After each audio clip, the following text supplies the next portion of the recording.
ਵਾਹਿਗੁਰੂ ਜੀ ਕਾ ਖਾਲਸਾ ਵਾਹਿਗੁਰੂ ਜੀ ਕੀ ਫਤਿਹ। ਸਾਰੀ ਸੰਗਤ ਦਾ ਅੱਜ ਦੇ ਪ੍ਰੋਗਰਾਮ ਵਿੱਚ ਸਵਾਗਤ ਹੈ ਜੀ। ਤੋ ਸੰਗਤ ਜੀ, ਅੱਜ ਇੱਕ ਸਪੈਸ਼ਲ ਵਿਸ਼ਾ ਜੋ ਤੁਸੀਂ ਸਕਰੀਨ ਤੇ ਡਿਸਪਲੇ ਹੁੰਦਾ ਦੇਖ ਰਹੇ ਹੋ ਉਹ ਚੁਣਿਆ।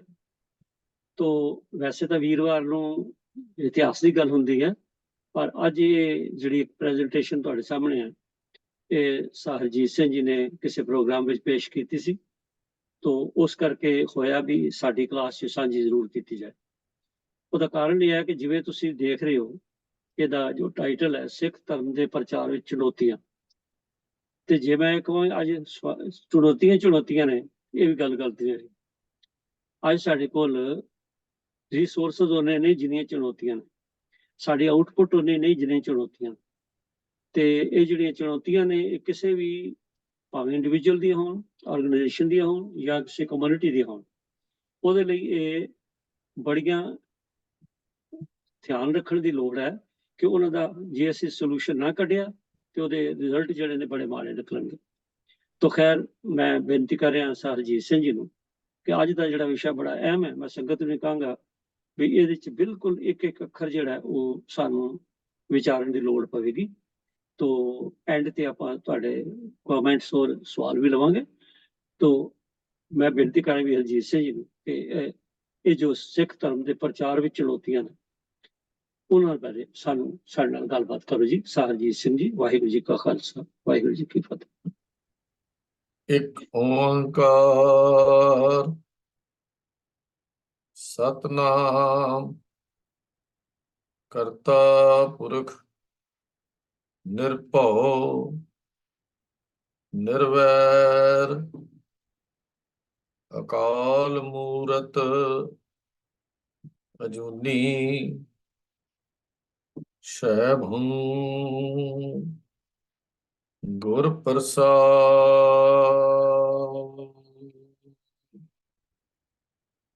ਵਾਹਿਗੁਰੂ ਜੀ ਕਾ ਖਾਲਸਾ ਵਾਹਿਗੁਰੂ ਜੀ ਕੀ ਫਤਿਹ। ਸਨਮਾਨਯੋਗ ਗੁਰੂ ਪਿਆਰਿਓ, ਅੱਜ ਦਾ ਜੋ ਵਿਸ਼ਾ ਆਪ ਜੀ ਨਾਲ ਸਾਂਝਾ ਕਰ ਰਿਹਾ ਹਾਂ, ਇੱਕ ਬਹੁਤ ਅਹਿਮ ਵਿਸ਼ਾ ਹੈ। ਮੌਜੂਦਾ ਸਮੇਂ ਦੀ ਲੋੜ ਹੈ। ਜਦ ਤੱਕ ਕਿਸੇ ਚੀਜ਼ ਨੂੰ ਵਿਚਾਰਿਆ ਨਾ ਜਾਵੇ ਉਸ ਤੇ ਅਮਲ ਨਹੀਂ ਹੋ ਸਕਦਾ। ਇਸ ਵਾਸਤੇ ਕੁਝ ਵਿਚਾਰਨ ਦਾ ਯਤਨ ਕੀਤਾ ਹੈ ਕਿ ਅਸੀਂ ਸਿੱਖ ਧਰਮ ਦੇ ਪ੍ਰਚਾਰ ਪ੍ਰਸਾਰ ਦੇ ਵਿੱਚ ਆ ਰਹੀਆਂ ਚੁਣੌਤੀਆਂ ਦਾ ਕੁਝ ਵਿਚਾਰ ਤੁਹਾਡੇ ਨਾਲ ਸਾਂਝਾ ਕਰਾਂ। ਅੱਜ ਦੀ ਵਿਚਾਰ ਆਰੰਭ ਕਰ ਰਹੇ ਹਾਂ। ਸਭ ਤੋਂ ਪਹਿਲਾਂ ਮੈਂ ਬੇਨਤੀ ਕਰ ਰਿਹਾ ਹਾਂ, ਪ੍ਰਚਾਰਕ ਅਤੇ ਪ੍ਰਚਾਰ ਦਾ ਮਨੋਰਥ ਕੀ ਹੁੰਦਾ ਹੈ। ਪ੍ਰਚਾਰਕ ਤੇ ਪ੍ਰਚਾਰ ਦੋਨੇ ਆਪੋ ਵਿੱਚ ਸੰਬੰਧ ਰੱਖਦੇ ਹਨ। ਪ੍ਰਚਾਰ ਦਾ ਸੋਮਾ ਪ੍ਰਚਾਰਕ ਹੈ ਔਰ ਪ੍ਰਚਾਰਕ ਨੇ ਧਰਮ ਦੇ ਸਿਧਾਂਤਾਂ ਨੂੰ ਸੰਸਾਰ ਤੱਕ ਲੈ ਕੇ ਜਾਣਾ ਹੈ, ਸੰਸਾਰ ਤੱਕ ਪਹੁੰਚਾਉਣਾ ਹੈ। ਔਰ ਪ੍ਰਚਾਰਕ ਦਾ ਅਸਲ ਮਨੋਰਥ ਇਹ ਹੈ ਕਿ ਉਹ ਟੁੱਟਿਆ ਹੋਇਆਂ ਨੂੰ ਪਰਮਾਤਮਾ ਦੇ ਨਾਲ ਜੋੜੇ ਔਰ ਸੁੱਤਿਆਂ ਹੋਇਆਂ ਨੂੰ ਜਗਾਵੇ। ਜਿਹੜਾ ਪ੍ਰਚਾਰਕ ਟੁੱਟਿਆ ਹੋਇਆਂ ਨੂੰ ਜੋੜ ਨਹੀਂ ਸਕਦਾ, ਸੁੱਤੇ ਹੋਏ ਨੂੰ ਜਗਾ ਨਹੀਂ ਸਕਦਾ, ਇਹ ਉਹਦੇ ਜੀਵਨ ਵਿੱਚ ਕਮੀ ਜ਼ਰੂਰ ਨਜ਼ਰ ਆਏਗੀ। ਇਸ ਗੱਲ ਨੂੰ ਸਾਹਮਣੇ ਰੱਖਣ ਲਈ ਮਨੁੱਖ ਨੂੰ ਹਰ ਵੇਲੇ ਪ੍ਰਚਾਰਕ ਨੂੰ ਸੁਚੇਤ ਹੋਣ ਦੀ ਵੀ ਲੋੜ ਹੈ। ਉਹ ਇਹ ਨਾ ਹੋਵੇ ਕਿ ਕਿਤੇ ਆਪਣੇ ਆਪ ਨੂੰ ਸੁਪਰੀਮ ਪਾਵਰ ਸਮਝ ਲਵੇ ਕਿ ਮੈਂ ਜਾਗਦਾ ਹਾਂ ਤੇ ਦੂਜਿਆਂ ਨੂੰ ਜਗਾਉਣਾ ਹੈ। ਇਹ ਸੁਪਰੀਮ ਪਾਵਰ ਨਹੀਂ ਹੈ। ਸੁਪਰੀਮ ਪਾਵਰ ਕੋਈ ਹੋਰ ਹੈ। ਜਦੋਂ ਮਨੁੱਖ ਦੇ ਅੰਦਰ ਇਹ ਭਾਵਨਾ ਪੈਦਾ ਹੋਏਗੀ, ਫਿਰ ਅੰਦਰ ਹੰਕਾਰ ਜਾਂ ਹਉਮੈ ਦਾ ਜਨਮ ਹੋ ਜਾਂਦਾ ਹੈ। ਤੇ ਹਉਮੈ ਨਾਵੇਂ ਨਾਲ ਵਿਰੋਧ ਹੈ, ਦੋਨਾਂ ਦਾ ਆਪਸੀ ਸੁਮੇਲ ਨਹੀਂ ਹੈ। ਇਸ ਵਾਸਤੇ ਜ਼ਰੂਰੀ ਹੈ ਕਿ ਉਹ ਇਹਦੇ ਵਿੱਚ ਸਦਾ ਸੁਚੇਤ ਰਹੇ, ਨਹੀਂ ਤਾਂ ਆਪ ਡਿੱਗ ਜਾਏਗਾ। ਆਪ ਡਿੱਗਿਆ ਹੋਇਆ ਕਦੀ ਵੀ ਦੂਜੇ ਨੂੰ ਉੱਪਰ ਨਹੀਂ ਚਾੜ ਸਕਦਾ। ਲੋਕਾਂ ਦੇ ਅੱਗੇ ਰੱਬ ਦੀਆਂ ਗੱਲਾਂ ਕਰਨੀਆਂ, ਪਿਤਾ ਪ੍ਰਭੂ ਦੀ ਝੋਲੀ ਵਿੱਚ ਡਿੱਗਿਆ ਹੋਇਆਂ ਨੂੰ ਮੁੜ ਕੇ ਲਾਉਣਾ, ਮੁੜ ਕੇ ਜੋੜਨਾ, ਇਹ ਚੰਗਾ ਕੰਮ ਹੈ, ਤਗੜਾ ਕੰਮ ਹੈ। ਪਰ ਪਿਤਾ ਪ੍ਰਭੂ ਨੂੰ ਪ੍ਰੇਰਨਾ ਕਿ ਡਿੱਗੇ ਪੁੱਤਰਾਂ ਨੂੰ ਝੋਲੀ ਵਿੱਚ ਪਾ ਲੈ, ਇਹ ਕੰਮ ਉਸ ਤੋਂ ਵੀ ਵੱਡਾ ਹੈ। ਇਸ ਵਾਸਤੇ ਪ੍ਰਚਾਰਕ ਦੇ ਜੀਵਨ 'ਚ ਇਹ ਗੱਲ ਹਮੇਸ਼ਾ ਰਹਿਣੀ ਚਾਹੀਦੀ ਹੈ, ਜਗਤ ਜਲੰਦਾ ਰੱਖ ਲੈ ਆਪਣੀ ਕਿਰਪਾ ਧਾਰ, ਜਿਤ ਦੁਆਰੇ ਉਭਰੈ ਤਿੱਤੇ ਲਿਓ ਉਬਾਰ। ਪ੍ਰਚਾਰਕ ਦੇ ਜੀਵਨ ਵਿੱਚ ਇਹ ਹਮੇਸ਼ਾ ਹੀ ਗੱਲ ਰਹਿਣੀ ਚਾਹੀਦੀ ਹੈ। ਔਰ ਇਹ ਗੱਲ ਯਾਦ ਰੱਖਣ ਦੀ ਹੋਰ ਲੋੜ ਹੈ ਕਿ ਪ੍ਰਚਾਰਕ ਦਾ ਜੀਵਨ ਬਹੁਤ ਪਵਿੱਤਰ ਹੋਣਾ ਚਾਹੀਦਾ ਹੈ। ਪ੍ਰਚਾਰਕ ਨੇ ਲੋਕਾਂ ਨੂੰ ਪਰਮਾਤਮਾ ਦੀ ਰਜ਼ਾ ਵਿੱਚ ਰਹਿਣ ਦੀ ਜਾਚ ਸਿਖਾਉਣੀ ਹੈ। ਧਰਮ ਪ੍ਰਚਾਰ ਦਾ ਨਿਸ਼ਾਨਾ ਵੀ ਇਹੋ ਹੀ ਹੈ। ਧਰਮ ਪ੍ਰਚਾਰ ਦਾ ਨਿਸ਼ਾਨਾ ਹੈ ਕਿ ਮਾਲਕ ਦੀ ਰਜ਼ਾ ਵਿੱਚ ਜ਼ਿੰਦਗੀ ਕਿਵੇਂ ਜਿਉਣੀ ਹੈ, ਹੁਕਮ ਰਜਾਈ ਚੱਲਣ ਦੀ ਜਾਚ ਕਿਵੇਂ ਸਿੱਖਣੀ ਹੈ, ਹੁਕਮੀ ਬੰਦਾ ਬਣ ਕੇ ਜੀਵਨ ਕਿਵੇਂ ਜਿਉਣਾ ਹੈ, ਤੇ ਇਹ ਕੰਮ ਦੱਸਣਾ ਹੈ ਪ੍ਰਚਾਰਕ ਨੇ। ਇਹ ਪ੍ਰਚਾਰਕ ਦਾ ਮੁੱਖ ਮਨੋਰਥ ਵੀ ਹੈ ਕਿ ਉਸਨੇ ਇਹ ਗੱਲ ਨੂੰ ਦੱਸਣੀ ਹੈ। ਪਰ ਇਹ ਤਾਂ ਹੋ ਸਕੇਗਾ ਜੇ ਪ੍ਰਚਾਰਕ ਉਸ ਦੀ ਰਜ਼ਾ ਵਿੱਚ ਚੱਲਣ ਦੀ ਜਾਚ ਆਪ ਉਸਨੇ ਸਿੱਖ ਲਈ ਹੋਵੇ। ਜੇ ਆਪ ਉਹ ਪਿਆਰੇ ਪ੍ਰੀਤਮ ਦੀ ਰਜ਼ਾ ਵਿੱਚ ਨਹੀਂ ਚੱਲ ਸਕਦਾ, ਦੁੱਖ ਸੁੱਖ ਨੂੰ ਇੱਕ ਸਮਾਨ ਨਹੀਂ ਜਾਣਦਾ, ਖੁਸ਼ੀ ਗਮੀ ਨੂੰ ਇੱਕ ਬਰਾਬਰ ਨਹੀਂ ਮੰਨਦਾ, ਕੰਚਨ ਸੋਨਾ ਮਿੱਟੀ ਉਹਦੀ ਇੱਕ ਬਰਾਬਰ ਨਹੀਂ ਹੁੰਦੀ, ਉਸਤਤ ਨਿੰਦਾ ਉਹਦੇ ਜੀਵਨ ਵਿੱਚੋਂ ਨਹੀਂ ਜਾਂਦੀ, ਤਾਂ ਉਹ ਇਹ ਕੰਮ ਨੂੰ ਸੰਸਾਰ ਤੱਕ ਪਹੁੰਚਾ ਨਹੀਂ ਸਕਦਾ। ਇਸ ਵਾਸਤੇ ਉਹਦੀ ਰਜ਼ਾ ਵਿੱਚ ਰਾਜੀ ਰਹਿਣ ਦੀ ਜਾਚ ਦੱਸਣ ਦੇ ਲਈ ਇਸ ਠੀਕ ਹੈ ਕਿ ਸਾਨੂੰ ਪਰਮ ਪਿਤਾ ਪਰਮੇਸ਼ਰ ਦੀ ਰਜ਼ਾ ਵਿੱਚ ਚੱਲਣ ਦੀ ਜਾਚ ਆਉਣੀ ਚਾਹੀਦੀ ਹੈ। ਇਹ ਗੱਲ ਸਮਝ ਆ ਜਾਣੀ ਚਾਹੀਦੀ ਹੈ, ਜੋ ਪਰਮਾਤਮਾ ਕਰ ਰਿਹਾ ਹੈ ਉਹ ਠੀਕ ਕਰ ਰਿਹਾ ਹੈ। ਉਹ ਇੱਕ ਸੁਪਰੀਮ ਪਾਵਰ ਹੈ, ਅਸੀਂ ਇੱਕ ਛੋਟੀ ਜਿਹੀ ਸ਼ਕਤੀ ਹਾਂ। ਉਹ ਸਾਡੇ ਵੱਡਾ ਕੇਂਦਰ ਹੈ, ਤੇ ਕੇਂਦਰ ਤੋਂ ਹਮੇਸ਼ਾ ਸ਼ਕਤੀ ਲੈ ਕੇ ਅਸੀਂ ਅੱਗੇ ਵਿਚਰਨਾ ਹੈ। ਪ੍ਰਚਾਰਕ ਉਹ ਨਹੀਂ ਹੁੰਦਾ ਜੋ ਸੁੰਦਰ ਗੱਲਾਂ ਕਰਨੀਆਂ ਜਾਣਦਾ ਹੋਵੇ। ਮੇਰੇ ਤੁਹਾਡੇ ਵਰਗੇ ਅਸੀਂ ਬਹੁਤ ਗੱਲਾਂ ਕਰ ਲੈਂਦੇ ਹਾਂ। ਪ੍ਰਚਾਰਕ ਉਹ ਹੁੰਦਾ ਹੈ ਜਿਹੜਾ ਅਸਲ ਵਿੱਚ ਇਨਸਾਨ ਬਣਾਉਣਾ ਜਾਣਦਾ ਹੋਵੇ। ਗੁਰੂ ਨਾਨਕ ਪਾਤਸ਼ਾਹ ਤਾਂ ਆਹੀ ਇਨਸਾਨ ਬਣਾਉਣ ਲਈ ਸਨ। ਮਨੁੱਖ ਦੇ ਵਿੱਚ ਮਨੁੱਖਤਾ ਦੇ ਗੁਣ ਪੈਦਾ ਹੀ ਨਹੀਂ ਸਨ ਹੈ, ਪਰ ਗੁਰੂ ਨਾਨਕ ਸਾਹਿਬ ਨੇ ਮਨੁੱਖਤਾ ਦੇ ਗੁਣ ਪੈਦਾ ਕਰਨ ਦੇ ਲਈ, ਅਸੀਂ ਬਾਰ-ਬਾਰ ਇਹ ਗੱਲ ਪੜ੍ਹਦੇ ਹਾਂ ਕਿ ਉਹਨਾਂ ਨੇ ਸੰਸਾਰ ਦੀਆਂ ਯਾਤਰਾ ਵੀ ਕੀਤੀਆਂ, ਬੜਾ ਲੰਬਾ ਸਮਾਂ ਯਾਤਰਾ ਕੀਤੀਆਂ। ਉਹ ਇਸ ਕਰਕੇ ਕਿ ਉਹ ਮਨੁੱਖ ਬਣਾਉਣ ਲਈ ਆਏ ਸਨ। ਭਾਈ ਵੀਰ ਸਿੰਘ ਜੀ ਦੀ ਇੱਕ ਲਿਖਤ ਮੈਂ ਪੜ੍ਹੀ ਸੀ, ਉਹਦੇ 'ਚ ਗੱਲ ਲਿਖੀ, ਗੁਰੂ ਨਾਨਕ ਆਏ, ਉਹਨਾਂ ਨੇ ਪਸ਼ੂਆਂ ਤੋਂ ਮਨੁੱਖ ਬਣਾ ਦਿੱਤਾ। ਤੇ ਮੈਂ ਇੱਥੋਂ ਵੀ ਥੋੜੀ ਅੱਗੇ ਜਾ ਕੇ ਗੱਲ ਕਰਦਾ। ਗੁਰੂ ਨਾਨਕ ਆਏ, ਉਹਨਾਂ ਨੇ ਸਾਨੂੰ ਪਸ਼ੂਆਂ ਤੋਂ ਮਨੁੱਖ ਹੀ ਨਹੀਂ ਬਣਾਇਆ, ਸਗੋਂ ਮਨੁੱਖਾਂ ਤੋਂ ਦੇਵਤੇ ਵੀ ਬਣਾ ਦਿੱਤਾ। ਸੋਚ ਦੇਵਤਿਆਂ ਵਾਲੀ ਕਰ ਦਿੱਤੀ। ਬਲਿਹਾਰੀ ਗੁਰੇ ਆਪਣੇ ਦਿਹਾੜੀ ਸਦਵਾਰ, ਜਿਨ ਮਾਨਸ ਤੇ ਦੇਵਤੇ ਕੀਏ ਕਰਤ ਨਾ ਲਾਗੀ ਵਾਰ। ਤਾਂ ਪ੍ਰਚਾਰ ਦਾ ਮਨੋਰਥ ਹੈ ਟੁੱਟੇ ਨੂੰ ਜੋੜਨਾ, ਪਰ ਕੇਵਲ ਸੁੰਦਰ ਗੱਲਾਂ ਕਰਕੇ, ਸੁੰਦਰ ਵਿਖਿਆਨ ਦੇ ਕੇ ਇਹ ਗੱਲ ਪੂਰੀ ਨਹੀਂ ਹੋ ਸਕਦੀ। ਉਹ ਤਾਂ ਅਸੀਂ 2-4 ਕਿਤਾਬਾਂ ਜ਼ਬਾਨੀ ਯਾਦ ਕਰਕੇ ਵੀ ਤੁਹਾਡੇ ਨਾਲ ਸਾਂਝੀਆਂ ਕਰ ਸਕਦੇ ਹਾਂ। ਪ੍ਰਚਾਰਕ ਕਰ ਸਕਦਾ ਹੈ, ਪਰ ਪ੍ਰਚਾਰਕ ਦਾ ਅਸਲ ਨਿਸ਼ਾਨਾ ਹੈ ਕਿ ਉਹਨੇ ਘੜਨਾ ਕਿਵੇਂ ਹੈ। ਉਹ ਘੜਿਆ ਤਾਂ ਜਾਏਗਾ ਜਿਹਦੀ ਆਪਣੀ ਘਾੜਤ ਘੜੀ ਹੋਏਗੀ। ਇਹ ਘੜਨ ਦੀ ਜਾਚ ਸਤਿਗੁਰੂ ਗੁਰੂ ਨਾਨਕ ਦੇਵ ਮਹਾਰਾਜ ਸੱਚੇ ਪਾਤਸ਼ਾਹ ਨੇ ਸਾਨੂੰ ਜਪ ਦੀ ਬਾਣੀ ਵਿੱਚ ਸਮਝਾਈ ਹੈ। ਉਹ ਹੈ ਜਤ ਪਹਾਰਾ, ਧੀਰਜ ਸੁਨਿਆਰ, ਅਹਰਨ ਮਤ, ਵੇਦ ਹਥਿਆਰ, ਭਉ ਖਲਾ, ਅਗਨ ਤਪ ਤਾਓ, ਭਾਂਡਾ ਭਾਓ, ਅੰਮ੍ਰਿਤ ਢਾਲ, ਘੜੀਆ ਸ਼ਬਦ, ਸੱਚੀ ਟਕਸਾਲ, ਜਿਨ ਕੋ ਨਦਰ ਕਰਮ ਤਿਨਕਾਰ, ਨਾਨਕ ਨਦਰੀ ਨਦਰ ਨਿਹਾਲ। ਇਹ ਘੜਨ ਦੀ ਜਾਚ ਹੈ। ਇਸ ਪੌੜੀ ਨੂੰ ਹਮੇਸ਼ਾ ਆਪਣੇ ਮਨ 'ਚ ਰੱਖਣਾ। ਰੂਹਾਨੀਅਤ ਜਿਸ ਪ੍ਰਚਾਰ ਵਿੱਚ ਰੂਹਾਨੀਅਤ ਨਹੀਂ ਹੈ, ਕੇਵਲ ਗਿਆਨ ਹੈ। ਪ੍ਰਚਾਰ ਰੂਹਾਨੀਅਤ ਤੇ ਗਿਆਨ ਦਾ ਸੁਮੇਲ ਹੈ।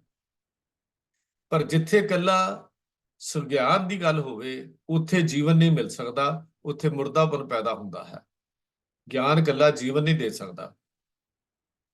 ਗਿਆਨ ਤੋਂ ਬਿਨਾਂ ਮਨੁੱਖ ਕਰਮਕਾਂਡੀ ਬਣ ਜਾਂਦਾ ਹੈ। ਕੇਵਲ ਅਧਿਆਤਮਿਕ ਦੀ ਗੱਲ ਕਰਨ ਵਾਲਾ ਮਨੁੱਖ ਕਰਮਕਾਂਡੀ ਬਣਦਾ ਹੈ, ਔਰ ਜਿਹੜਾ ਇਕੱਲਾ ਗਿਆਨ ਵਾਲਾ ਹੈ ਉਹ ਹੰਕਾਰੀ ਬਣ ਜਾਂਦਾ ਹੈ। ਇਸ ਵਾਸਤੇ ਪ੍ਰਚਾਰ ਰੂਹਾਨੀਅਤ ਤੇ ਗਿਆਨ ਦਾ ਸੁਮੇਲ ਹੈ। ਉਹਦੇ ਵਿੱਚੋਂ ਜੀਵਨ ਲੈਣਾ ਹੈ, ਮੁਰਦਾਪਨ ਪੈਦਾ ਨਹੀਂ ਕਰਨਾ। ਇਹ ਗੱਲ ਖਿਆਲ ਰੱਖਣ ਦੀ ਲੋੜ ਹੈ। ਪਰਮਾਤਮਾ ਦਾ ਨਾਮ ਇੱਕ ਉਹ ਪ੍ਰਮਾਤਮਾ ਦਾ ਨਾਮ ਰਸ ਇੱਕ ਬਿਜਲੀ ਦੀ ਤਾਕਤ ਰੱਖਦਾ ਹੈ ਤੇ ਪ੍ਰਚਾਰਕ ਉਸ ਰਸ ਨੂੰ ਲੁਕਾਈ ਤੱਕ ਪਹੁੰਚਾਉਣ ਲਈ ਤਾਰਾਂ ਦਾ ਕੰਮ ਕਰਦਾ ਹੈ। ਪ੍ਰਚਾਰਕ ਇੱਕ ਰਸਤਾ ਹੈ, ਇੱਕ ਸਾਧਨ ਹੈ ਜਿਹਦੇ ਤੇ ਚੱਲ ਕੇ ਉਹ ਸੰਸਾਰ ਨੂੰ ਪਹੁੰਚਾ ਸਕਦਾ ਹੈ। ਥੋੜੀ ਜਿਹੀ ਗੱਲ ਕਰ ਲਵਾਂ, ਧਰਮ ਪ੍ਰਚਾਰ ਦੇ ਸਾਧਨ ਕਿਹੜੇ-ਕਿਹੜੇ ਹਨ। ਸਾਡਾ ਨਿੱਜੀ ਜੀਵਨ, ਮਾਤਾ ਪਿਤਾ, ਸਾਡੇ ਸਕੂਲ ਕਾਲਜ ਅਧਿਆਪਕ, ਸਾਡਾ ਸਮਾਜ, ਸਾਡੇ ਦੋਸਤ, ਸਾਡੇ ਮਿੱਤਰ, ਸਾਡੇ ਗੁਰਦੁਆਰੇ ਪ੍ਰਬੰਧਕ, ਗ੍ਰੰਥੀ, ਪ੍ਰਚਾਰਕ, ਸਾਧ ਸੰਤ, ਸਾਡੇ ਕੇਂਦਰੀ ਜਥੇਬੰਦੀ, ਹੋਰ ਵੀ ਹੋ ਸਕਦੇ ਹਨ। ਮੋਟੇ-ਮੋਟੇ ਸਾਧਨ ਜਿਹੜੇ ਹਨ ਜਾਂ ਸੋਮੇ ਜਿਹੜੇ ਹਨ, ਉਹਨਾਂ ਦਾ ਮੈਂ ਇੱਥੇ ਲਿਖਿਆ ਹੈ, ਲੇਕਿਨ ਸਾਰਿਆਂ ਦਾ ਵਿਸਥਾਰ ਅੱਜ ਆਪ ਜੀ ਨਾਲ ਸਾਂਝਾ ਨਹੀਂ ਕਰਾਂਗਾ। ਕੇਵਲ 2-3 ਗੱਲਾਂ ਹੀ ਇਹਦੇ ਚੋਂ ਆਪ ਜੀ ਦੇ ਨਾਲ ਸਾਂਝੀਆਂ ਕਰਨੀਆਂ ਨੇ। ਜਿਹੜੀਆਂ ਚੁਣੌਤੀਆਂ ਸਾਡੇ ਸਾਹਮਣੇ ਹਨ, ਮੈਂ ਉਹਨਾਂ ਦੀ ਗੱਲ ਆਪ ਜੀ ਨਾਲ ਸਾਂਝੀ ਕਰਨੀ ਹੈ। ਇਸ ਵਾਸਤੇ ਸਾਧਨ ਹਨ, ਇਹ ਸੋਮੇ ਹਨ ਪ੍ਰਚਾਰ ਦੇ, ਜਿਹੜੇ ਅਸੀਂ ਦੇਖ ਸਕਦੇ ਹਾਂ। ਇੱਥੋਂ ਅਸੀਂ ਗੱਲ ਸ਼ੁਰੂ ਕਰੀਏ। ਅੱਜ ਸਾਡੇ ਸਾਹਮਣੇ ਸਭ ਤੋਂ ਵੱਡੀ ਸਮੱਸਿਆ ਇਹ ਹੈ ਕਿ ਪ੍ਰਚਾਰਕਾਂ ਵੱਲੋਂ ਮਿਲਗੋਭਾ ਤੇ ਸਿਧਾਂਤਹੀਨ ਪ੍ਰਚਾਰ ਕੀਤਾ ਜਾ ਰਿਹਾ ਹੈ। ਅਨਪ੍ਰਿੰਸੀਪਲਡ ਪ੍ਰੀਚਿੰਗ ਬਾਈ ਆਵਰ ਪ੍ਰੀਚਰਸ, ਜਿਨ੍ਹਾਂ ਦਾ ਕੋਈ ਤੁਕ ਨਹੀਂ ਹੈ, ਜਿਨ੍ਹਾਂ ਦਾ ਕੋਈ ਸੋਰਸ ਨਹੀਂ ਹੈ, ਜਿਹੜੇ ਸੁਣੀਆਂ ਸੁਣਾਈਆਂ ਗੱਲਾਂ ਹਨ ਜਾਂ ਜਿਹੜੀਆਂ ਉਹਨਾਂ ਪੁਸਤਕਾਂ ਵਿੱਚੋਂ ਪੜ੍ਹ ਲਈਆਂ, ਜਿਨ੍ਹਾਂ ਦਾ ਆਧਾਰ ਕੋਈ ਨਹੀਂ, ਜਿਹੜੇ ਸਿਧਾਂਤਹੀਨ ਹਨ। ਇਹ ਪ੍ਰਚਾਰਕ ਜਦੋਂ ਗੱਲ ਕਰਦਾ ਹੈ ਤਾਂ ਉਦੋਂ ਇਹ ਬਹੁਤ ਹੀ ਜੋੜਨ ਦੀ ਥਾਂ ਤੇ ਤੋੜਨ ਦਾ ਕੰਮ ਕਰਦਾ ਹੈ। ਉਹਦਾ ਕਾਰਨ ਕੀ ਹੈ? ਸਭ ਤੋਂ ਪਹਿਲਾਂ ਹੈ ਸਕੂਲ ਆਫ ਥਾਟ, ਸੋਚ ਦਾ ਸਕੂਲ ਵੱਖਰਾ ਵੱਖਰਾ ਹੋਣਾ। ਇਹ ਸਕੂਲ ਆਫ ਥਾਟ ਇੱਕ ਨਹੀਂ ਹੈ। ਹਾਲਾਂਕਿ ਸਾਡਾ ਸਕੂਲ ਆਫ ਥਾਟ ਸ੍ਰੀ ਗੁਰੂ ਗ੍ਰੰਥ ਸਾਹਿਬ ਜੀ ਦੀ ਬਾਣੀ ਹੈ। ਜੇ ਸਾਡੇ ਸ੍ਰੀ ਗੁਰੂ ਗ੍ਰੰਥ ਸਾਹਿਬ ਜੀ ਦੀ ਬਾਣੀ ਸਾਡਾ ਸਕੂਲ ਆਫ ਥਾਟ ਨਹੀਂ ਬਣਦਾ, ਜਾਂ ਹੋਰ ਪੁਸਤਕਾਂ ਸਾਡਾ ਸਕੂਲ ਆਫ ਥਾਟ ਬਣ ਜਾਂਦੀਆਂ ਹਨ, ਜਾਂ ਹੋਰ ਪੁਸਤਕਾਂ ਨੂੰ ਅਸੀਂ ਉਦਾਹਰ ਬਣਾ ਲੈਂਦੇ ਹਾਂ, ਤਾਂ ਫਿਰ ਸਾਡੇ ਪ੍ਰਚਾਰ ਵਿੱਚ ਇਕਸਾਰਤਾ ਨਹੀਂ ਆ ਸਕਦੀ। ਮਨੋਕਲਪਤ ਕਹਾਣੀਆਂ ਸੁਣਾਉਣੀਆਂ, ਮਨੋਕਲਪਤ ਸਾਖੀਆਂ ਦਾ ਆਸਰਾ ਲੈਣਾ, ਮਨੋਕਲਪਤ ਗੱਲਾਂ ਕਰਨੀਆਂ, ਇਹ ਜਿਗਿਆਸੂ ਨੂੰ ਜੋੜਨ ਦੀ ਥਾਂ ਤੇ ਤੋੜਦਾ ਹੈ, ਤੋੜਨ ਦਾ ਕੰਮ ਕਰਦਾ ਹੈ। ਇੱਕ ਪ੍ਰਚਾਰਕ ਦੇਖਦੇ ਹਾਂ ਅਸੀਂ, ਮੰਜੀ ਸਾਹਿਬ ਤੇ ਕਥਾ ਆਉਂਦੀ ਹੈ, ਬੰਗਲਾ ਸਾਹਿਬ ਤੋਂ ਕਥਾ ਰੈਗੂਲਰ ਟੀਵੀ ਤੇ ਆਉਂਦੀ ਹੈ। ਇੱਕ ਪ੍ਰਚਾਰਕ ਇੱਕ ਦਿਨ ਹੋਰ ਗੱਲ ਕਰਦਾ ਹੈ ਤੇ ਦੂਸਰਾ ਪ੍ਰਚਾਰਕ ਉਸ ਦੀ ਗੱਲ ਨੂੰ ਕੱਟ ਕੇ ਹੋਰ ਗੱਲ ਕਰਦਾ ਹੈ। ਇੱਕ ਪ੍ਰਚਾਰਕ ਉਚਾਰਨ ਦੀ ਗੱਲ ਕਰਦਾ, ਇਸ ਤਰ੍ਹਾਂ ਹੋਣਾ ਚਾਹੀਦਾ ਹੈ, ਦੂਜਾ ਪ੍ਰਚਾਰਕ ਆ ਕੇ ਇਹ ਗੱਲ ਕਰ ਦਿੰਦਾ ਹੈ ਕਿ ਉੱਥੇ ਬਿੰਦੀ ਲਾਉਣ ਦੀ ਲੋੜ ਹੀ ਨਹੀਂ ਜੀ, ਇਹ ਸਭ ਫਜ਼ੂਲ ਦੀਆਂ ਗੱਲਾਂ ਹਨ, ਵਿਆਕਰਨ ਦੀ ਕੋਈ ਚੀਜ਼ ਹੀ ਨਹੀਂ ਹੈਗੀ, ਕੀ ਵਿਆਕਰਨ, ਗੁਰਬਾਣੀ ਨੂੰ ਵਿਆਕਰਨ ਦੀ ਕੀ ਲੋੜ ਹੈ। ਇਹੋ ਜਿਹੀਆਂ ਸਿਧਾਂਤਹੀਨ ਘਟੀਆ ਗੱਲਾਂ ਜਿਹੜੀਆਂ ਹਨ, ਇਹ ਸਰੋਤੇ ਨੂੰ ਤੋੜਦੀਆਂ ਹਨ। ਉਹਨਾਂ ਦਾ ਕੁਝ ਨਹੀਂ ਜਾਂਦਾ, ਉਹ ਤਾਂ ਆਪਣੀਆਂ ਗੱਲਾਂ ਕਰਕੇ ਚਲੇ ਗਏ, ਪੈਸਾ ਲੈ ਕੇ ਚਲੇ ਗਏ, ਉਹਨਾਂ ਦਾ ਕੰਮ ਤਾਂ ਇੰਨਾ ਹੀ ਹੈ। ਪਰ ਸਰੋਤੇ ਦੇ ਮਨ ਤੇ ਜਦੋਂ ਦੁਬਿਧਾ ਖੜੀ ਹੋ ਜਾਂਦੀ ਹੈ, ਸੁਣਨ ਵਾਲਾ ਜਦੋਂ ਦੁਬਿਧਾ 'ਚ ਫਸ ਜਾਂਦਾ ਹੈ, ਤਾਂ ਉਸ ਵੇਲੇ ਉਹ ਜੋੜਨ ਦੀ ਥਾਂ ਤੇ ਟੁੱਟ ਜਾਂਦਾ ਹੈ। ਜਦ ਕਿ ਪ੍ਰਚਾਰ ਦਾ ਨਿਸ਼ਾਨਾ ਜੋੜਨਾ ਹੈ, ਤੋੜਨਾ ਨਹੀਂ ਹੈ। ਜੇ ਇਹ ਸਾਡੀ ਪ੍ਰਚਾਰ ਦੀ ਟੇਕ, ਪ੍ਰਚਾਰਕ ਦੀ ਸੋਚ, ਪ੍ਰਚਾਰਕ ਦਾ ਸਕੂਲ ਆਫ ਥਾਟ ਕੇਵਲ ਸ੍ਰੀ ਗੁਰੂ ਗ੍ਰੰਥ ਸਾਹਿਬ ਜੀ ਦੀ ਬਾਣੀ ਹੋਵੇ, ਤਾਂ ਫਿਰ ਇਹ ਸਮੱਸਿਆ ਨਹੀਂ ਆਏਗੀ। ਹਾਂ, ਫਰਕ ਅਰਥਾਂ ਦਾ ਹੋ ਸਕਦਾ ਹੈ, ਸਮਝਣ 'ਚ ਫਰਕ ਹੋ ਸਕਦਾ ਹੈ, ਫਿਰ ਵੀ ਆ ਸਕਦਾ ਹੈ। ਉਸਦਾ ਕਾਰਨ, ਉਸਦਾ ਰਿਜ਼ਲਟ ਮੈਂ ਅੱਗੇ ਜਾ ਕੇ ਆਪ ਜੀ ਦਾ ਜ਼ਿਕਰ ਕਰਾਂਗਾ ਵੀ ਇਹਦੇ ਲਈ ਹੋਣਾ ਕੀ ਚਾਹੀਦਾ ਹੈ। ਉਹਦੀ ਵੀ ਸੋਚ ਗੱਲ ਮੈਂ ਆਪ ਜੀ ਦੇ ਨਾਲ ਕਰਨੀ ਹੈ। ਤਾਂ ਸਭ ਤੋਂ ਪਹਿਲਾ ਕਾਰਨ ਹੈ ਸੋਚ ਸਕੂਲ ਦਾ ਵੱਖ-ਵੱਖ ਹੋਣਾ। ਕੋਈ ਕਿਤੋਂ ਪੜ੍ਹਿਆ ਹੋਇਆ ਹੈ, ਕੋਈ ਕਿਤੋਂ ਪੜ੍ਹਿਆ ਹੋਇਆ ਹੈ, ਕੋਈ ਇਹ ਸਿੱਖ ਮਿਸ਼ਨਰੀ ਕਾਲਜ, ਕੋਈ ਸ਼ਹੀਦ ਸਿੱਖ ਮਿਸ਼ਨਰੀ ਕਾਲਜ, ਕੋਈ ਦਮਦਮੀ ਟਕਸਾਲ, ਕੋਈ ਸਾਧਾਂ ਦੇ ਡੇਰਿਆਂ ਤੇ ਪੜ੍ਹਿਆ ਹੋਇਆ, ਕੋਈ ਕਿਤੋਂ ਨਿਰਮਲਿਆਂ ਦੇ ਜਾ ਕੇ ਉਦਾਸੀਆਂ ਦੀ ਸੰਪਰਦਾਵਾਂ ਲੈ ਲਈਆਂ। ਗੱਲ ਕੀ, ਜਿਤਨੇ ਪ੍ਰਚਾਰਕਾਂ ਦੀ ਕਿਸਮਾਂ ਸਾਡੇ ਸਿੱਖ ਧਰਮ ਵਿੱਚ ਹਨ, ਇਹ ਕਿਸੇ 'ਚ ਨਹੀਂ ਹਨ। ਦੂਜੇ ਧਰਮਾਂ ਦਾ ਪ੍ਰਚਾਰਕ ਬਣਨ ਲਈ 12-13 ਸਾਲ ਦਾ ਕੋਰਸ ਕਰਨਾ ਪੈਂਦਾ ਹੈ। 13-13 ਸਾਲ, 15-15 ਸਾਲ ਦੀ ਉਹਨਾਂ ਨੂੰ ਮਿਹਨਤ ਕਰਨੀ ਪੈਂਦੀ ਹੈ। ਪਰ ਇੱਥੇ ਬੜਾ ਵਧੀਆ ਕੰਮ ਹੈ, 2-4 ਬਾਣੀਆਂ ਯਾਦ ਕੀਤੀਆਂ ਤੇ 2-4 ਕਿਤਾਬਾਂ ਪੜ੍ਹ ਲਈਆਂ ਤੇ ਪ੍ਰਚਾਰਕ ਬਣ ਗਏ। ਇਹ ਵੱਡਾ ਸਾਨੂੰ ਅੱਜ ਸਾਡੀ ਕੌਮ ਨੂੰ ਝੱਲਣਾ ਪੈ ਰਿਹਾ ਹੈ। ਮਾਫ ਕਰਨਾ, ਇਹ ਪ੍ਰਚਾਰਕ ਕੌਮ ਦਾ ਕੁਝ ਨਹੀਂ ਜੇ ਸਵਾਰ ਸਕਦੇ, ਜਿਨ੍ਹਾਂ ਦੇ ਅੰਦਰ ਪਿਆਰ ਨਹੀਂ ਹੈ, ਮੁਹੱਬਤ ਨਹੀਂ ਹੈ, ਕੇਵਲ ਪੈਸਾ ਕਮਾਉਣ ਦੀ ਲਾਲਸਾ ਹੈ, ਸੇਸ਼ਟਾ ਹੈ, ਚੇਸ਼ਟਾ ਜਿਨ੍ਹਾਂ ਦੇ ਅੰਦਰ ਹੈ, ਉਹ ਇਹ ਧਰਮ ਦਾ ਪ੍ਰਚਾਰ ਜਿਹੜਾ ਹੈ ਉਹ ਸਾਨੂੰ ਜੋੜ ਨਹੀਂ ਸਕਦਾ। ਇਹ ਸਾਡੇ ਕੋਲ ਬੜੀ ਵੱਡੀ ਚੁਣੌਤੀ ਹੈ। ਫਿਰ ਅਸਲ ਕਾਰਨ ਇਸ ਦਾ ਕੀ ਹੈ? ਦੂਸਰਾ ਵੀ ਤਿਆਰੀ ਦੇ ਲਈ ਪ੍ਰਚਾਰਕ ਕੋਲ ਸਰੋਤ ਜਿਹੜੇ ਹਨ ਇਕਸਾਰਤਾ ਨਹੀਂ ਮਿਲਦੀ, ਉਹਨਾਂ 'ਚ ਵੀ ਮਿਲਾਵਟ ਮਿਲਦੀ ਹੈ, ਜਿਨ੍ਹਾਂ ਦਾ ਜ਼ਿਕਰ ਅਸੀਂ ਕਰ ਰਹੇ ਹਾਂ। ਜਿਵੇਂ ਭਾਈ ਬਾਲੇ ਵਾਲੀ ਜਨਮ ਸਾਖੀ, ਇਤਿਹਾਸ ਨੂੰ ਇਤਿਹਾਸ ਕਰਕੇ ਦੱਸਣਾ। ਮਿਹਰਬਾਨ ਵਾਲੀ ਜਨਮ ਸਾਖੀ ਦੀਆਂ ਮਿਲਾਵਟਾਂ ਸਾਡੇ ਸਾਹਮਣੇ ਹਨ, ਜਿਨ੍ਹਾਂ ਦੀ ਵਿਚਾਰ ਅਸੀਂ ਕਰ ਚੁੱਕੇ ਹਾਂ। ਇਸ ਵਾਸਤੇ ਮੈਂ ਬਹੁਤਾ ਸਮਾਂ ਇਸ ਵਾਸਤੇ ਲਾਵਾਂਗਾ ਨਹੀਂ। ਗੁਰਮਲਾਸ ਪਾਤਸ਼ਾਹੀ 6ਵੀਂ ਦੀਆਂ ਗੱਪਾਂ, ਕਪੌੜ, ਗੁਰੂ ਜੀ ਦੇ ਕਿਰਦਾਰ ਦੇ ਖਿਲਾਫ ਬਹੁਤ ਕੁਝ ਲਿਖਿਆ ਗਿਆ। ਗੁਰਪ੍ਰਤਾਪ ਸੂਰੀ ਤੇ ਪੰਥ ਪ੍ਰਕਾਸ਼ ਜੀ ਦੀਆਂ ਮਨੋਕਲਵਤ ਘਟਨਾਵਾਂ ਇਤਿਹਾਸਿਕ ਸਰੋਤ ਸਾਧਨ ਹਨ, ਪਰ ਠੀਕ 100% ਠੀਕ ਨਹੀਂ ਮੰਨੇ ਜਾ ਸਕਦੇ। ਬਹੁਤ ਸਾਰੀਆਂ ਗੱਲਾਂ ਲਿਖਾਰੀਆਂ ਨੇ ਆਪਣੇ ਕੋਲੋਂ ਲਿਖ ਦਿੱਤੀਆਂ। ਜਿਵੇਂ ਉਦਾਹਰਨ ਦੇ ਤੌਰ ਤੇ ਉੱਤੇ ਮੈਂ 2 ਉਦਾਹਰਨਾਂ ਤੁਹਾਡੇ ਨਾਲ ਸਾਂਝੀਆਂ ਕਰਦਾ ਹਾਂ। ਸੂਰਜ ਪ੍ਰਕਾਸ਼ ਦੇ ਕਰਤਾ ਨੇ ਗੱਲ ਲਿਖ ਦਿੱਤੀ ਕਿ ਗੁਰੂ ਅਮਰਦਾਸ, ਬਾਬਾ ਅਮਰਦਾਸ ਜਦੋਂ ਸੇਵਾ ਵਿੱਚ ਹਾਜ਼ਰ ਸਨ ਗੁਰੂ ਅੰਗਦ ਦੇਵ ਮਹਾਰਾਜ ਦੀ, ਤਾਂ ਉਹ ਸਿਰ ਤੇ ਗਾਗਰ ਰੱਖ ਕੇ ਜਲ ਲਿਆਇਆ ਕਰਦੇ ਸਨ ਸਤਿਗੁਰੂ ਨੂੰ ਇਸ਼ਨਾਨ ਕਰਾਉਣ ਦੇ ਲਈ। ਹਰ ਸਾਲ ਸਤਿਗੁਰੂ ਜੀ ਉਹਨਾਂ ਨੂੰ ਇੱਕ ਸਰੂਪਾ ਦਿੰਦੇ ਤੇ ਉਹ ਸਰੂਪੇ ਦੇ ਉੱਤੇ ਸਰੂਪਾ ਬੰਨ੍ਹ ਲੈਂਦੇ। 12 ਸਾਲ ਲਗਭਗ ਸੇਵਾ ਕੀਤੀ ਤੇ 12 ਸਾਲ ਸਰੂਪਾ ਇੱਕ ਦੇ ਉੱਤੇ ਵੱਜਦਾ ਗਿਆ। 12 ਸਾਲਾਂ ਬਾਅਦ ਜਦ ਘਾਲ ਥਾਂ ਪੈ ਗਈ, ਸਤਿਗੁਰੂ ਜੀ ਨੇ ਸਰੂਪਾ ਖੋਲ੍ਹਣ ਦੀ ਗੱਲ ਕੀਤੀ ਤਾਂ ਉਹਦੇ ਵਿੱਚੋਂ ਕਿਰਮ ਚੱਲਦੇ ਸਨ। ਹੁਣ ਜਿਹੜੀ ਕਹਾਣੀ ਲਿਖ ਦਿੱਤੀ ਸ਼ਰਧਾ ਵਸ ਹੋ ਕੇ ਕਿਰਮ ਚੱਲਦੇ ਸਨ, ਲਫ਼ਜ਼ ਲਿਖਿਆ ਹੋਇਆ ਕਿ ਸੇਵਾਦਾਰ ਜਿਹੜਾ ਗੁਰੂ ਨੂੰ ਰੋਜ਼ ਇਸ਼ਨਾਨ ਕਰਾਉਂਦਾ ਹੈ ਉਹ ਕਿਰਮਾਂ ਵਾਲਾ ਸੀ। ਕਦੀ ਸੋਚਣ ਵਾਲੀ ਆਪਾਂ ਗੱਲ ਦੇਖੀ ਹੈ, ਕਦੀ ਵਿਚਾਰ ਕਰਕੇ ਦੇਖੀ ਹੈ।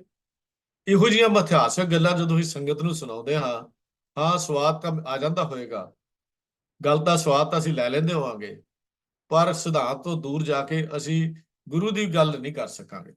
ਇੱਕ ਹੋਰ ਉਦਾਹਰਨ ਦੇ ਦਿਆਂ। ਜਦੋਂ ਬੀਬੀ ਭਾਨੀ ਜੀ ਨੂੰ ਪਤਾ ਲੱਗਾ ਵੀ ਮੇਰੇ ਪਤੀ ਰਾਮਦਾਸ ਜੀ ਦੀ ਉਮਰ ਕੇਵਲ 7 ਸਾਲ ਕਿੰਨੀ ਬਾਕੀ ਹੈ, ਤਾਂ ਜਦੋਂ ਉਹਨੇ ਗੁਰੂ ਅਮਰਦਾਸ ਜੀ ਨੇ ਇਹ ਗੱਲ ਕਹੀ, ਬੀਬੀਏ ਭਾਨੀਏ, ਜੇ ਰਾਮਦਾਸ ਚਲਾਣਾ ਕਰ ਜਾਏ ਤਾਂ ਕੀ ਕਰੇਂਗੀ? ਇਹ ਉਹਦੇ 'ਚ ਲਿਖਿਆ ਹੋਇਆ, ਮੈਂ ਉਹੀ ਗੱਲ ਕਰ ਰਿਹਾ। ਕਹਿੰਦੇ ਨੇ ਉਹਨੇ ਆਪਣੇ ਸੁਹਾਗ ਦੀ ਨੱਥ ਲਾ ਕੇ ਗੁਰੂ ਅਮਰਦਾਸ ਜੀ ਦੇ ਚਰਨਾਂ 'ਚ ਰੱਖ ਦਿੱਤੀ। ਹੁਣ ਦੱਸੋ ਵੀ ਬੀਬੀ ਭਾਨੀ ਨੱਥ ਪਾਉਂਦੀ ਸੀ? ਤੇ ਕਿੱਡੀਆਂ ਹਾਸੋਹੀਣੀਆਂ ਗੱਲਾਂ ਸਾਡੇ ਸਾਹਮਣੇ ਪ੍ਰਚਾਰਕ ਸਾਨੂੰ ਸੁਣਾ ਜਾਂਦੇ ਹਨ, ਅਸੀਂ ਉਹਨਾਂ ਨੂੰ ਵਾਹ ਵਾਹ ਵਾਹ ਕਰਕੇ ਸੁਣ ਵੀ ਲੈਂਦੇ ਹਾਂ। ਇਹ ਬੜੀ ਵੱਡੀ ਚੁਣੌਤੀ ਸਾਡੇ ਸਾਹਮਣੇ ਹੈ ਕਿ ਅਸੀਂ ਪ੍ਰਚਾਰਕ ਨੂੰ ਚੈਲੰਜ ਨਹੀਂ ਕਰ ਸਕਦੇ, ਕਰਦੇ ਹੀ ਨਹੀਂ, ਚੁੱਪ ਕਰਕੇ ਬਸ ਜਿਵੇਂ ਸਾਨੂੰ ਸੁਣਿਆ ਨਾ ਸੁਣਿਆ ਅਸੀਂ ਇਹ ਗਲਤ ਧਾਰਨ ਕਰ ਲਿਆ ਵੀ ਸੁਣ ਕੇ ਅਨਸੁਣੀ ਕਰ ਦਿਓ। ਇਹ ਗੱਲ ਤਾਂ ਸਾਨੂੰ ਸਮਝ ਆ ਗਈ, ਪਰ ਗੁਰੂ ਦੇ ਕਿੰਨੇ ਦੇਣਦਾਰ ਅਸੀਂ ਬਣ ਗਏ, ਸਰੋਤੇ ਵੀ ਦੇਣਦਾਰ ਬਣ ਗਏ। ਇਹੋ ਜਿਹੀਆਂ ਗੱਲਾਂ ਜਦੋਂ ਸਾਨੂੰ ਮਿਲਦੀਆਂ ਹਨ ਤਾਂ ਫਿਰ ਸਾਡੇ ਪ੍ਰਚਾਰ ਦਾ ਅਸਰ ਨਹੀਂ ਹੋ ਸਕਦਾ। ਇਹ ਸਾਨੂੰ ਮਨਮਤ ਨਾਲ ਜੋੜਦੀਆਂ ਹਨ, ਗੁਰਮਤ ਨਾਲ ਜੋੜਦੀਆਂ ਨਹੀਂ, ਕਿਉਂਕਿ ਸਿੱਖ ਲਈ ਨਕਸ਼ੇ ਦੇ ਕਨਸ਼ੇ ਦੇ ਗਹਿਣੇ ਵੈਸੇ ਹੀ ਮਨਾ ਹਨ। ਜਦੋਂ ਚੀਜ਼ਾਂ ਹੀ ਮਨਾ ਹਨ, ਸਿੰਪਲ ਜੀਵਨ, ਸਿੰਪਲ ਲਿਵਿੰਗ ਦੀ ਗੱਲ ਕੀਤੀ ਗੁਰੂ ਪਾਤਸ਼ਾਹ ਜੀ ਨੇ, ਤਾਂ ਫਿਰ ਅਸੀਂ ਇਹਨਾਂ ਚੀਜ਼ਾਂ ਤੇ ਵਿਸ਼ਵਾਸ ਕਿਵੇਂ ਕਰ ਲਈਏ? ਤੇ ਮਨੋਕਲਪਿਤ ਗੱਲਾਂ। ਫਿਰ ਸਾਡੇ ਮਿਲਦੇ ਹੋਏ ਰਹਿਤਨਾਮਿਆਂ ਵਿੱਚ ਵੀ ਵੱਖੋ ਵੱਖਰੇ ਤੱਥ ਸਾਨੂੰ ਮਿਲਦੇ ਹਨ, ਜਿਨ੍ਹਾਂ ਦੀ ਵਿਚਾਰ ਅਸੀਂ ਅਜੇ ਕਲਾਸਾਂ ਵਿੱਚ ਕਰਾਂਗੇ ਜਦੋਂ ਪ੍ਰਭ ਕੀਰਤਨ ਸਿੰਘ ਜੀ ਠੀਕ ਹੁੰਦੇ ਨੇ। ਉਹ ਰਹਿਤਨਾਮਿਆਂ ਵਿੱਚ ਵੀ ਵੱਖਰੇ ਵੱਖਰੇ ਵਿਚਾਰ ਸਾਨੂੰ ਮਿਲਦੇ ਹਨ। ਸਭ ਤੋਂ ਵੱਡੀ ਗੱਲ, ਸਾਡਾ ਗੁਆਂਢੀ ਮਤਾਂ ਦਾ ਪ੍ਰਭਾਵ ਸਾਡੇ ਤੇ ਬਹੁਤ ਜ਼ਿਆਦਾ ਪੈ ਗਿਆ, ਖਾਸ ਕਰਕੇ ਸਨਾਤਨੀ ਮਤ ਦਾ, ਜਿਹਦੇ ਵਿੱਚ ਅਸੀਂ ਜ਼ਿਆਦਾ ਵਿਚਰਦੇ ਹਾਂ, ਜਿਹੜੇ ਸਾਨੂੰ ਭਾਈ ਭਾਈ ਕਹਿ ਕੇ ਸਾਡੀ ਹੀ ਛਾਤੀ ਦੇ ਉੱਤੇ ਪੈਰ ਰੱਖ ਕੇ ਸਾਨੂੰ ਦੜਨਾ ਚਾਹੁੰਦੇ ਨੇ। ਅਸੀਂ ਉਹਨਾਂ ਦਾ ਪ੍ਰਭਾਵ ਸਭ ਦਾ ਕਬੂਲ ਲਿਆ। ਸਾਡੇ ਤਿਉਹਾਰਾਂ ਵਿੱਚ, ਸਾਡੇ ਰੋਜ਼ਾਨਾ ਜੀਵਨ ਵਿੱਚ ਉਹਨਾਂ ਦੀ ਹਰ ਗੱਲ ਜਿਹੜੀ ਹੈ ਸਾਨੂੰ ਉਹ ਦੇਖਣ ਨੂੰ ਮਿਲਦੀ ਹੈ। ਇੱਕ ਬੜੀ ਵੱਡੀ ਚੁਣੌਤੀ ਸਾਡੇ ਕੋਲ ਹੈ। ਹਰ ਕੌਮ ਆਪਣੇ ਵੱਖਰੇ ਵੱਖਰੇ ਤਿਉਹਾਰ ਮਨਾਉਂਦੀ ਹੈ, ਵੱਖਰੇ ਵੱਖਰੇ ਕੌਮ ਦੇ ਆਪੋ ਆਪਣੇ ਸਾਧਨ ਹਨ, ਹਰ ਕੌਮ ਵੱਖਰੀ ਵੱਖਰੀਆਂ ਗੱਲਾਂ ਕਰਦੀ ਹੈ। ਪਰ ਅਸੀਂ ਕਿਸੇ ਦੀ ਰੀਸ ਕਰਕੇ ਚਾਚੇ ਦੀ ਧੀ ਚੱਲੀ ਤੇ ਮੈਂ ਕਿਉਂ ਰਵਾਂ ਕੱਲੀ ਵਾਲਾ ਫਾਰਮੂਲਾ ਬਣਾ ਲਿਆ ਵੀ ਮੈਂ ਪਿੱਛੇ ਕਿਉਂ ਰਵਾਂ। ਜੇ ਉਹਨੇ ਵਰਤ ਰੱਖਿਆ ਤਾਂ ਮੈਂ ਵੀ ਰੱਖਣਾ, ਜੇ ਉਹਨੇ ਕਰਵਾ ਚੌਥ ਰੱਖਿਆ ਤਾਂ ਮੈਂ ਵੀ ਰੱਖਣਾ, ਜੇ ਉਹਨੇ ਪੂਰਨਮਾਸ਼ੀ ਦਾ ਵਰਤ ਰੱਖਿਆ ਤਾਂ ਮੈਂ ਵੀ ਰੱਖਣਾ। ਗੱਲ ਕੀ, ਹਰ ਗੱਲ ਅਸੀਂ ਨਕਲ ਵਿੱਚ ਕਰਦੇ ਹਾਂ। ਜੇ ਉਹਨਾਂ ਨੇ ਦੀਵਾਲੀ ਦੇ ਪਟਾਕੇ ਬੁਲਾਏ ਤਾਂ ਅਸੀਂ ਵੀ ਚਲਾਉਣੇ ਨੇ, ਉਹਨਾਂ ਹੋਲੀ ਤੇ ਰੰਗ ਪਾਏ ਅਸੀਂ ਵੀ ਪਾਉਣੇ ਹਨ। ਹਰ ਸਾਡਾ ਤਿਉਹਾਰ, ਸਾਡਾ ਕਰਨ ਸਨ, ਸਾਡਾ ਸਾਰਾ ਉਹਨਾਂ ਵੱਲ ਦੇਖਾ ਦੇਖੀ ਵਾਲਾ ਬਣ ਗਿਆ। ਇੱਥੋਂ ਤੱਕ ਕਿ ਉਹਨਾਂ ਦੇ ਜਿਹੜੇ ਤਿਉਹਾਰ ਨੇ ਉਹਨਾਂ ਉੱਤੇ ਵੀ ਅਸੀਂ ਆਪਣੇ ਗੁਰਦੁਆਰਾ ਸਾਹਿਬ ਵਿਖੇ ਉਹਨਾਂ ਦੇ ਸ਼ਬਦ ਚੁਣ ਚੁਣ ਕੇ ਪੜ੍ਹਦੇ, ਜਿਨ੍ਹਾਂ ਦਾ ਹਾਲਾਂਕਿ ਉਹਨਾਂ ਦਾ ਸੰਬੰਧ ਕੋਈ ਨਹੀਂ।